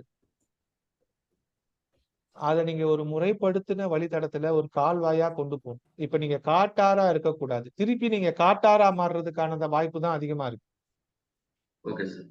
நீங்க காட்டாறு நீங்க வந்து ஒரு ஒரு ஒரு பயங்கரமான ஃபோர்ஸா இருக்காம, ஒரு முறைப்படுத்தின ஆர்கனைஸ்டு சேனல்ல உங்க ஃபோர்ஸ கொண்டு போனா மட்டும் தான், உங்க பிரச்சனையிலிருந்து வெளிய வரும். சூழ்நிலைகள் உங்களுக்கு அடுத்த 2, 3 வருஷம் ஸ்டில் நீங்க வந்து ஒரு வயலன்ட்டான வால்கனாவா இருக்க மாரியான வாய்ப்புகள தான் ஏற்படுத்துது. அத வந்து ஓகே சார். ப்ராப்பரான ப பிக் பேங் தியரில கொண்டு போய் வெடிக்க வச்சு எனர்ஜிய கொண்டு வரணும். அப்ப நீங்க ஒரு ஒரு ஒரு நியூக்ளியர் ரியாக்டர ஹேண்டில் பண்ற அளவுக்கு ரொம்ப ஃபோகஸ்டா இருந்தீங்கன்னா, ஒரு 2, 3 வருஷத்த நீங்க கரெக்ட்டா ஹேண்டில் பண்ணீங்கன்னா, நீங்க ஒரு மிகப்பெரிய தொழிலதிபரா, வாழ்க்கையில ரொம்ப பெரிய சாதனையான பிசினஸ்மேனா வரலாம். அதுக்கான அடுத்த 3 வருஷம் ரொம்ப கிரிட்டிக்கல். ராகு தசை, ராகு புத்தி முடியிற வரைக்கும் நிறைய ஒருத்தல்கள், நிறைய தியாகங்கள், சுய கட்டுப்பாடு, செல்ஃப் எனக்கு வந்து எதுவுமே வேண்டாம். கடன மட்டும் தான் அடைக்கணும் அப்டின்ட்டு காவி உடை அணிஞ்சா மாரி முழு ஃபோக்கஸ வைக்கணும். அப்ப 12ஆம் இடத்துல நடக்கிற விரயங்கள தடுக்கணும். 12ஆம் இடத்துல நடக்கிற எல்லா விரயங்களையும் தடுக்கணும். இம்மீடியட்டா எங்க விரயம் நடக்குது? 12ஆம் இடத்துல தான் விரயம் நடக்குது. அப்ப 12ஆம் இடத்துல இருக்கிற லீக்கேஜ நிறுத்தணும். 12ஆம் இடத்துல நடக்கிற லீக்கேஜ நிறுத்தணும்னா, 6ஆம் இடத்துல செலவுகள் கட்டுப்படும். அப்ப 12ஆம் இடத்த நிறுத்தணும். அப்ப 12ஆம் இடத்துல இருக்கிற விஷயங்கள் என்னென்னன்றதோ, எல்லா செலவுகளையும் நிறுத்துங்க. அன்வான்டடா செஞ்சுட்டு இருக்கிற எல்லா செலவுகளையும் நிறுத்துங்க. நீங்க எந்த வேலையும் செய்யாம சும்மா இருந்தீங்கனாலே பாதி பிரச்சனை சரியாயிடும். நீங்க பிரச்சனைய சரி பண்றேன்ட்டு புதுசா ஏதாச்சும் செய்யாம, ஒரு 2 மாசம் சைலன்ட்டா எதுவுமே செய்யாம அமைதியாவே இருந்துட்டீங்கனாலே, ஒரு கம்ப்ளீட் ரெஸ்ட் குடுத்துட்டீங்கனாலே, ஒரு சபாட்டிக்கல் பிரேக் எடுத்துட்டீங்கனாலே பாதி பிரச்சனை சரியாயிடும். இப்ப நீங்க இயங்கிக்கிட்டே இருக்கிறது, என்ன செய்றோம், ஏது செய்றோம்னு தெரியாம இயங்குறதுனால நெறைய பிரச்சனைகள் இருக்கு. இப்ப ரஜினி வந்து நெறைய படம் ஃப்ளாப் ஆச்சு இல்லையா? அவர் என்ன பண்ணாரு, ஆமா. சந்திரமுகின்ற ஒரு படத்த குடுக்குறதுக்கு முன்னாடி ஒரு 2, 3 வருஷம் பிரேக் எடுத்துட்டாரு. அதுக்கப்புறம் அவரு எடுத்த படம் கூட ஹீரோயின் சப்ஜெக்ட்ல தான் எடுத்தார். அவரு அது ஒரு கெஸ்ட் ரோல் தான் பண்ணாரு. அதுல எவ்ளோ கேரக்டர்ஸ் இருப்பாங்க அந்த படத்துல. நெறைய பிளேயர்ஸ விட்டு அவரு கம்மியா தான் வந்துட்டு போவார். அந்த மாதிரி நீங்க you need a sabbatical leave. உங்களுக்கு ஒரு பிரேக் தேவைப்படுது. ஓய்வு தேவைப்படுது. ஒரு நல்ல ஓய்வ எடுங்க. ராகு தசைய அழகா பிளான் பண்ணி எடுங்க. உங்களோட எல்லா கண்ட்ரோலபிள்ஸும் ராகுவ கண்ட்ரோல் பண்றதையும், கேதுவ கண்ட்ரோல் பண்றதுலயும், செவ்வாய எஃபெக்டிவா யூஸ் பண்றதுலயும் தான் இருக்கு. ஏன்னா உங்க லக்னாதிபதி, ராசியாதிபதியே செவ்வாய் தான். சரியா? ஓகே. அவரு தான் உங்க 7ஆம் வீட்டையும் பார்க்கிறாரு. அந்த 7ஆம் வீட்லயும் இருக்கிறாரு. சரியா? அதே மாரி ஆமாங்க சார். புதனும், செவ்வாயும் உங்க ஜாதகத்துல ஒண்ணா இருக்கிறதும் ஒரு நல்ல காம்பினேஷன் கிடையாது. அது மாரி புதன் பரிவர்த்தனை ஆகுறதுக்கும் வாய்ப்பு கிடைக்கல. இந்த சுக்கிரன் வந்து அட்லீஸ்ட் வந்து கன்னியில இருந்திருந்தாருன்னா, புதனும், சுக்கிரனும் பரிவர்த்தனை ஆயிருக்கும். ஓகே. சோ, அப்ப நான் சம்மரைஸ் பண்றேன் உங்க ப்ராப்ளத்த. உங்களோட எல்லா பிரச்சனையும் சரி பண்ண வேண்டியது உங்களுடைய 12ஆம் இடத்த தான் ஃபோக்கஸ் பண்ணணும். உங்க ஓகே. கன்னியில ஏற்படுகின்ற எல்லா விரயங்களையும் நிறுத்தணும். இப்ப உங்களோட டோட்டல் எக்ஸ்பெண்டிச்சர் லிஸ்ட் இருக்கும் இல்லையா? மாசம் நீங்க செய்யற செலவுகள்னு இருக்கும் இல்லையா? ஆமா. அந்த செலவுகள ஃபர்ஸ்ட் லிஸ்ட் பண்ணி, அதுல எந்தெந்த செலவெல்லாம் இல்லனாலும் வாழ்க்கை ஓடும். இதெல்லாம் அத்தியாவசியம் கிடையாது. இது இல்லனாலும் லைஃப் போகும். உயிர் இருக்கும். இதெல்லாம் இல்லைனாலும் இதெல்லாம் நைஸ் டு ஹேவ் தான் அப்படின்ற மாதிரி இருக்கிறத குட் டு ஹேவ் அப்படின்னு இருக்கிற எல்லா செலவையும் நிறுத்தலாம். சரியா? அதுல ஓகே நிறுத்திட்டீங்கனாலே அந்த 12ஆம் இடத்தை கண்ட்ரோல் பண்ணுதா. புதுசா எந்த ஒரு பெரிய திட்டங்களையும் போட்டு செய்யறதை நிறுத்தணும். மெகா ப்ராஜெக்ட் அந்த மாதிரிலாம் ஆசைப்பட்டு செய்யாம நிறுத்தணும். இப்ப 4ஆம் இடத்துல இருக்கிற கம்ஃபர்ட் ஜோனை விட்டு வெளியே வரணும். அப்ப எவ்வளவு ஹவர்ஸை வேஸ்ட் பண்றோம், அந்த வேஸ்ட் பண்ற கம்ஃபர்ட்டுக்கு யூஸ் பண்ற ஹவர்ஸை 10ஆம் இடத்துல போட்டு பில்லபிள் ஹவர்ஸா மாத்துறோமா? அப்ப நம்மளுடைய ஹவர்ஸ்ல ஒரு நாளைக்கு நம்மளுடைய டைம்ல எவ்வளவு நேரம் பில்லபிள் ஹவர்ஸா இல்ல, அதை எப்படி பில்லபிள் ஹவர்ஸா மாத்த போறோம் அப்படின்றத மாத்தணும். அப்ப கம்ஃபர்ட் ஜோனை விட்டு வெளியே வரணும். 4ஆம் இடத்துக்கான பரிகாரம் செய்யணும். 4ஆம் இடத்துல ஆல்ரெடி ராகுவும் சுக்கிரனும் இருக்கிறதுனால சந்திர வழிபாடுகள் செய்யறது, ஆஹ் ஆஹ் அந்த பெண் தெய்வ வழிபாடுகளை செய்யறது உங்களுக்கு ஒரு சிறப்பை தரும். சரியா? அடுத்து ராகு தசை தான் நடக்க போறதுனால துர்கை வழிபாடு, காளி வழிபாடு, அந்த மாதிரி மகிஷாசுர மர்த்தினி, இல்ல அம்பாள் வழிபாடு, ஏதாச்சும் ஒரு அம்பாலை கெட்டியா புடிச்சுக்கணும்.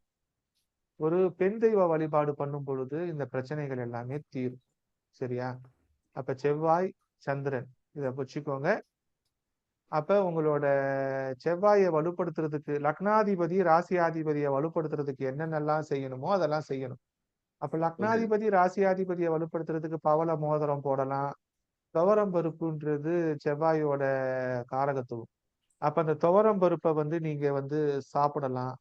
சாம்பார் நிறைய சாப்பிடலாம். பருப்புக்கு மிஞ்சின கறியும் இல்லை, செருப்புக்கு மிஞ்சின அடியும் இல்லைன்ற மாதிரி செவ்வாயை பூஸ்ட் பண்ற விஷயங்களை செய்யலாம். சரியா? Okay sir. சோ இது ஃபர்ஸ்ட் லெவல்ல சொல்றேன். அது மாதிரி நீங்க இப்ப எல்லாருமே உங்க ஜாதகத்தை எழுதிட்டு, இப்ப நான் சொன்ன மாதிரி உங்க ஜாதகத்துல எந்த பிரச்சனையோ அந்த பிரச்சனைய ரொம்ப ஆழ்ந்து புரிஞ்சுக்கிறதுக்கு தான் அந்த சார்ட் எழுத சொன்னேன். இப்ப இவரோட சார்ட்டை பார்த்தோன்னே இவரோட பிரச்சனைக்கு நான் என்ன சொல்யூஷன் சொன்னேன்? 4ஆம் இடத்துல கம்ஃபர்ட் ஜோனை விட்டு வெளியே வரணும். 6ஆம் இடத்துல நிறைய கிரகங்கள் இருக்குது. அதுல கோச்சாரத்துல இருக்கிற அஹ், கேது பிரச்சனையை பண்ணிட்டு இருக்கிறாரு, ஒரு நெருக்கத்தை கொடுக்கிறாரு. 12ஆம் இடத்துல ராகு விரயங்களை இன்க்ரீஸ் பண்ணிட்டு இருக்கிறாரு. அப்ப கோச்சாரத்துல இருக்கிற ராகு கேது அடுத்த ராகு கேது பயிற்சிக்கு அதுக்கு அடுத்த ராகு பயிற்சி பெறும்போது அவரோட ஜனனகால ராகு மேல கோச்சார கேது, கோச்சார கேது மேல ஜனனகால ராகு போகும் பொழுது இந்த சக்தியும் அந்த சக்தியும் பண்ணும் பொழுது அவரோட 4ஆம் வீடும் 10ஆம் இடமும் ஒரு பிரேக் போட்டு ஒரு கண்ட்ரோலுக்கு வரும்.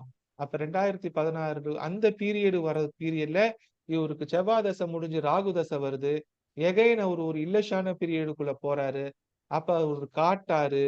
அப்ப அந்த காட்டாரை நடத்தணும்னா அவர் எந்த வேலையும் செய்யாம சும்மா இருந்தாலே போதும். அவர் ஒரு முறைப்படுத்துதலுக்குள்ள ஒரு சேனலைஸ்டுக்குள்ள வரணும்ன்ற இவ்வளவு விஷயத்தையும் நான் பட்டியலிட்டேங்கய்யா. அது மாதிரி நீங்க பட்டியலிடுங்க. சரியா? Okay sir. அப்ப நம்ம இன்னைக்கு பார்த்த மாதிரி நீங்க ஃபர்ஸ்ட் உங்க ஜாதகத்துல எல்லாத்தையும் எழுதிக்கோங்க. நான் இந்த ரெமிடிஸை எந்த இடத்துல ஆரம்பிக்கணும் அப்படின்றது சொல்றேன். அப்படி சொல்லும் பொழுது அந்த இடத்துல அந்த ரெமிடிஸை கூட்டவோ குறைக்கவோ செஞ்சா போதும். அந்த பிரேக் அப்ளை பண்றது சொன்னேன் இல்லையா? பிரேக் ஆக்சிலேட்டர் மாதிரி எந்த இடத்துல கூட்டணும், எந்த இடத்துல குறைக்கணும், எந்த இடத்துல ஒரு ஒரு ஒரு குதிரையை கொண்டு போய் வைக்கணும் செஸ் போர்ட்ல, எந்த இடத்துல ஒரு பிஷப்பை கொண்டு போய் வைக்கணும். பிஷப்னா என்னது? மந்திரி. மந்திரினா யாரு? குரு. அப்ப பிஷப் எப்படி மூவ் ஆவாரு? டயகனலா தான் மூவ் ஆவார். அப்ப செஸ் போர்ட்ல இருக்கிற மந்திரி குறுக்குல மூவ் பண்ணாருன்னா 180 டிகிரில தான் மூவ் ஆவார். அப்ப மந்திரியை கொண்டு போய் எங்க வச்சானோ அங்க இருந்து 180 டிகிரில மந்திரி போய் ஆக்சஸ் பண்ண முடியும். அப்ப நான் ஏன் குருவை கொண்டு போய் 12ஆம் இடத்துல வைக்க கூடாதுன்னு சொன்னேன்? இப்ப நான் சொல்லியிருக்கலாம்ல. இப்ப இவரோட கடன் பிரச்சனையை தீர்க்கிறதுக்கு குரு தான் சுபத்துவமான கிரகம் அப்படின்னு சொல்லிட்டு அந்த குருவை கொண்டு போய் பூஸ்ட் பண்றதுக்கு 12ஆம் இடத்துல வச்சோம்னா குரு அங்க இருந்து 6ஆம் இடத்தை பார்ப்பாரு. அவர் திருப்பி வளர்ப்பார். அப்ப குரு பார்க்கிற இடம் வளரும்னா ஆல்ரெடி அங்க கடன் இருக்குதுன்னா அந்த இடத்துல கடன் வளரும். இப்ப கடன் அடைக்கிறதுக்கு திருப்பி போய் குரு பார்வையை வைக்க கூடாது. கடனை அடைப்பதற்கு, நோயை வெறுப்பதற்கு, அறுப்பதற்கு செவ்வாயை தான் பயன்படுத்தணும். சரியா? இப்ப செவ்வாய் தான் மருத்துவன், செவ்வாய் தான் கண்ட்ரோலபிள். அப்போ ஒரு விஷயத்த கட்டுப்படுத்துற விஷயத்துக்கு செவ்வாயை யூஸ் பண்ணணும்னா, அப்ப 6ஆம் இடத்துக்கு 12ல கொண்டு போய் செவ்வாயை வச்சா, செவ்வாயோட 7ஆம் பார்வை அவருக்கு கட்டுப்பாட்டை கொடுக்கும். செவ்வாயை கொண்டு போய் அவரோட 11வது அந்த கும்பத்துல வச்சா கூட கடன் பிரச்சனை கட்டுப்பாடு வரும். செவ்வாயை கொண்டு போய் மீனத்துல வச்சாலும் 7ஆம் பார்வையில அந்த கன்னிக்கு செவ்வாயோட பார்வை கிடைக்கும். அதே செவ்வாயை கொண்டு போய் நீங்க அவரோட கும்பத்துல வச்சா கூட 8ஆம் பார்வையா செவ்வாயோட திருஷ்டி கிடைக்கும். அப்ப அவர் செவ்வாயோட எனர்ஜிய கும்பத்திலையும் செவ்வாயோட எனர்ஜிய மீனத்திலையும் இன்க்ரீஸ் பண்ணாருன்னா, செவ்வாயோட எனர்ஜிய மீனத்திலையும் கும்பத்திலையும் இன்க்ரீஸ் பண்ணாருன்னா, அந்த செவ்வாயோட பார்வை மீனத்துக்கு வந்து மீனத்துல இருக்கிற குருவையோ, மீனத்துல இருக்கிற சனியையும், மீனத்துல இருக்கிற சூரியனையும் கட்டுப்படுத்தும். ஏன்னா செவ்வாய் தகப்பன் சாமி. செவ்வாய் பிரணவ மந்திரத்தை சிவனுக்கே உச்சரித்தவர். செவ்வாய் பிரம்மனையே சிறையில் எடுத்தவர். செவ்வாய் சனியின் வீட்டில் உச்சம் பெறுபவர். அப்ப அவருக்கு பிரச்சனை இங்க 3 பேர் இருக்கிறாங்க. 3 பேருமே ஹெவி வெயிட் சாம்பியன். அந்த ஹெவி வெயிட் சாம்பியனை கண்ட்ரோல் பண்ற ஒரே ஆள் செவ்வாய் தான். அப்ப அவருக்கு லக்னாதிபதியும் செவ்வாய் தான், ராசியாதிபதியும் செவ்வாய் தான், 7ஆம் வீட்லயும் செவ்வாய் இருக்கிறார். அப்ப இவரு கண்ட்ரோல் பண்ண வேண்டிய ஒரே கண்ட்ரோலபிள் மெஷர் செவ்வாய். அப்ப இவர் தன்னை அடக்கணும். இவர் தன்னை அடக்குனாதான் இவரு மத்ததெல்லாம் கண்ட்ரோல் பண்ண முடியும். அப்ப இவரோட பிரச்சனை வெளியே இல்ல. இவரோட லக்னாதிபதி செவ்வாய், இவருடைய ராசியாதிபதி செவ்வாய். இவருக்கு சூரியன் அடக்கணும், குரு அடக்கணும், சனி அடக்கணும்னா இவர் முழுக்க முழுக்க முழுக்க கூட்டவோ குறைக்கவோ செய்ய வேண்டிய ஒரே புள்ளி செவ்வாய். செவ்வாயை இவர் எந்த அளவுக்கு கட்டுப்பாட்டில் வைக்கிறாரோ இவர் ஜாதகம் வெற்றி பெறும் அப்படின்றதுக்கு முடிவு வரும். இதுதான் ஜோசியம், இதுதான் பரிகாரம். மெழுகுவர்த்தி பிரேயருக்கு போயிடலாமா? Okay sir, thank you sir.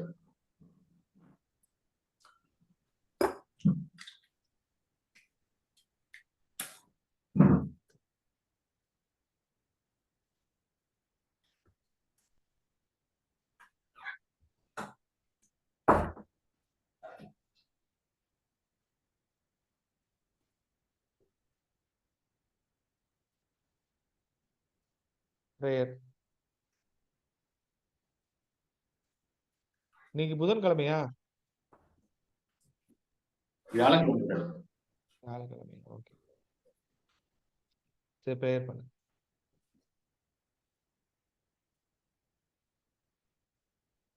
அதாவது ஜீசஸ் வந்து ஒரு பிரேயர் சொல்லி கொடுத்துருக்கிறார். அந்த பிரேயர் தான் வந்து இருக்கிறதுலயே ரொம்ப ஸ்வீட்டான பிரேயர்னு நான் நினைக்கிறேன். அந்த பிரேயர் தான் நம்ம கிறிஸ்டியன்ஸ் எல்லாருமே ரெகுலரா சொல்ற பிரேயர். ரொம்ப சிம்பிள் எட் பவர்ஃபுல் பிரேயர். அதை நான் சொல்றேன். பரலோகத்தில் இருக்கிற எங்கள் பிதாவே, உம்முடைய நாமம் அர்ச்சிக்கப்படுவதாக, உம்முடைய ராஜ்யம் வருக, உம்முடைய சித்தம் பரலோகத்தில் செய்யப்படுவது போல பூலோகத்திலும் செய்யப்படுவதாக. எங்கள் அன்றாட உணவை எங்களுக்கு இன்று அளித்தருளும். எங்களுக்கு எதிராக தீமை செய்தவர்களை நாங்கள் மன்னிப்பது போல எங்கள் பாவங்களையும் பொறுத்தருளும். ஆமென். சோ இதுல என்ன இந்த பிரேயர்னா, ஃபாதருக்கு ஒரு தேங்க்ஸ் சொல்றோம். பரலோகத்தில் இருக்கிற எங்கள் பிதாவே, உம்முடைய நாமம் அர்ச்சிக்கப்படுவதாக. அதான் நீங்க வந்து பெரிய ஆளு, உங்களை நாங்க வாழ்த்துறோம் அப்படின்னு சொல்லிட்டு, எங்களுடைய அன்றாட உணவை எங்களுக்கு இன்று அளித்தரலாம். எங்களோட இன்னைக்கு பிரெட்டை எங்களுக்கு கொடுத்துருங்க. எங்களுக்கு வாழ்றதுக்கு தேவையான சக்தி எங்களுக்கு கொடுத்துருங்க. நாங்க மத்தவங்களை மன்னிக்கிறது மாதிரி என்னையும் மன்னிச்சிருங்க. அப்ப இதுல என்ன ஆகுது? 2ஆம் வீட்டுக்கான உணவு, 12ஆம் வீட்டுக்கான மன்னிப்பு, 1ஆம் வீட்டுக்கான வாழ்வு. 12, 1, 2 இந்த 3 தான் நம்ம வாழ்க்கைக்கு தேவை. நான் எந்த அளவுக்கு மன்னிக்கிறோம், நான் மத்தவனை மன்னிக்கிறேன், அது மாதிரி என்ன மன்னிச்சிருங்க. அப்ப நம்ம மன்னிக்கணும். நம்ம எந்த அளவுக்கு மன்னிக்கிறோமோ அந்த அளவுக்கு நம்ம மன்னிப்பு பெறுவோம். அப்ப நம்ம கொடுக்கறது தான் திருப்பி வரும். நம்ம எவ்வளவு மன்னிக்கிறோமோ அவ்வளவு மன்னிப்பு பெறுவோம். எவ்வளவு கொடுக்கிறோமோ அவ்வளவு பெற்றுக்கொள்வோம். த்ரூ அவுட் த லைஃப்ல தேவையானது, இன்னைக்கு சாப்பாடு எனக்கு கொடுங்க, நான் மத்தவனை மன்னிக்கிறேன், என்ன மன்னிச்சிருங்க, நீங்க போற்ற பெருக, என்ன வாழ வைங்க. இவ்வளவுதான் பிரேயர். ஸோ வித் திஸ் நம்ம இன்னைக்கு வகுப்பை நிறைவு செய்யறோம். நாளைக்கு வந்து தொடர்ச்சியா வந்து இந்த பரிகாரங்கள் வகுப்புல நிறைய அடுத்தடுத்த ரெமிடிஸை பண்ணிட்டு இந்த இன்னும் ஒரு நமக்கு வந்து 13 நாட்கள் தான் இருக்குதான்னு தெரியல. இன்னைக்கு 12ஆம் தேதினா இன்னும் 18 நாள். அதை வந்து நம்ம வித் மோர் ப்ராடக்ட்ஸ், எல்லா ப்ராடக்ட்ஸ்ல இருக்கிற அஸ்ட்ராலஜிக்கல் காம்பினேஷன்ஸை கொண்டு வந்து சொல்றது தான் ஐடியா. அப்ப நம்ம கண்ணில் காண்கின்ற எல்லா பொருளையும் கிரகமாக பாவித்து, பாவமாக பாவித்து, எந்த பாவத்துல எதை கூட்டணும், எந்த பாவகத்துல எதை குறைக்கணும், அதுதான் பரிகாரம். பரிகாரம் என்பது துலாபாரம். கோயில்ல போய் துலாபாரம் கொடுக்குறோம்ல, எல்லா கோயில்லையும் துலாபாரம் இருக்கும். அப்ப போய் என்ன பண்ணுவீங்க? உங்க எடைக்கு எடை தங்கம் கொடுக்குறவனும் இருக்கிறான், எடைக்கு எடை வாழைப்பழம் கொடுக்குறவனும் இருக்கிறான். எடைக்கு எடை வாழைப்பழம் கொடுத்தாலும் குருவை சாந்தி பண்றதுதான், எடைக்கு எடை தங்கம் கொடுத்தாலும் குருவை சாந்தி பண்றதுதான். நீங்க தங்கம் கொடுக்குறீங்களா, வாழைப்பழம் கொடுக்குறீங்களான்றது உங்களுடைய சக்திக்கு உட்பட்டது. அப்போ உங்க சக்திக்கு உட்பட்டு நீங்க என்ன கொடுக்குறீங்க, அதுக்கேற்றதை திருப்பி பெற்றுக்கொள்வீங்க. இவ்வளவுதான் பரிகாரம். சமநிலையில் இல்லாத ஒரு பாவத்தை சமநிலைப்படுத்துவதுதான் பரிகாரம். அப்ப எந்த பாவம் சமநிலையில் இல்லை? 1-7 சமநிலையில இல்லையா, 2-8 சமநிலையில இல்லையா, 3-9 சமநிலையில இல்லையா, 4-10 சமநிலையில இல்லையா, 5-11 சமநிலையில இல்லையா, 6-12 சமநிலையில இல்லையான்னு கண்டுபிடிச்சுக்கணும். 6 பாசிபிலிட்டி தான். அப்போ உங்க பிரச்சனை 6 ஆக்சிஸ்ல தான் இருக்குது. அந்த 6 சமநிலையில முதன்மையான சமநிலையா இருக்க வேண்டியது 4-10, 1-7. அந்த 6 ஆங்கிள் 1-7, 4-10 சமநிலையா இருந்துச்சுன்னா மற்றதெல்லாம் தானாவே சமநிலையா ஆயிடும். அப்ப நம்ம வாழ்க்கையில 1-7யும் 4-10யும் எப்போதுமே சமநிலையில வச்சுக்க முயற்சி செஞ்சோம்னா நம்ம வாழ்க்கை வெற்றிகரமான வாழ்க்கை அப்படின்றத ஞாபகம் வச்சுக்கோங்க. நாளை சந்திப்போம்.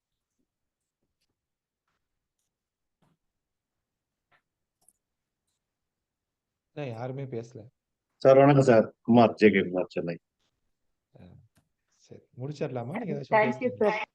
ஒரே ஒரு சின்ன இது, சொல்லுங்க. இப்ப ஐயா ஜாதகம் பாத்தீங்க இல்லையா, அதுல வந்து பாத்தீங்கன்னா அந்த ராகு கேதுக்கு மிட் பாயிண்ட்ல வந்து அவருடைய லக்னமும் ராசியும் வருது.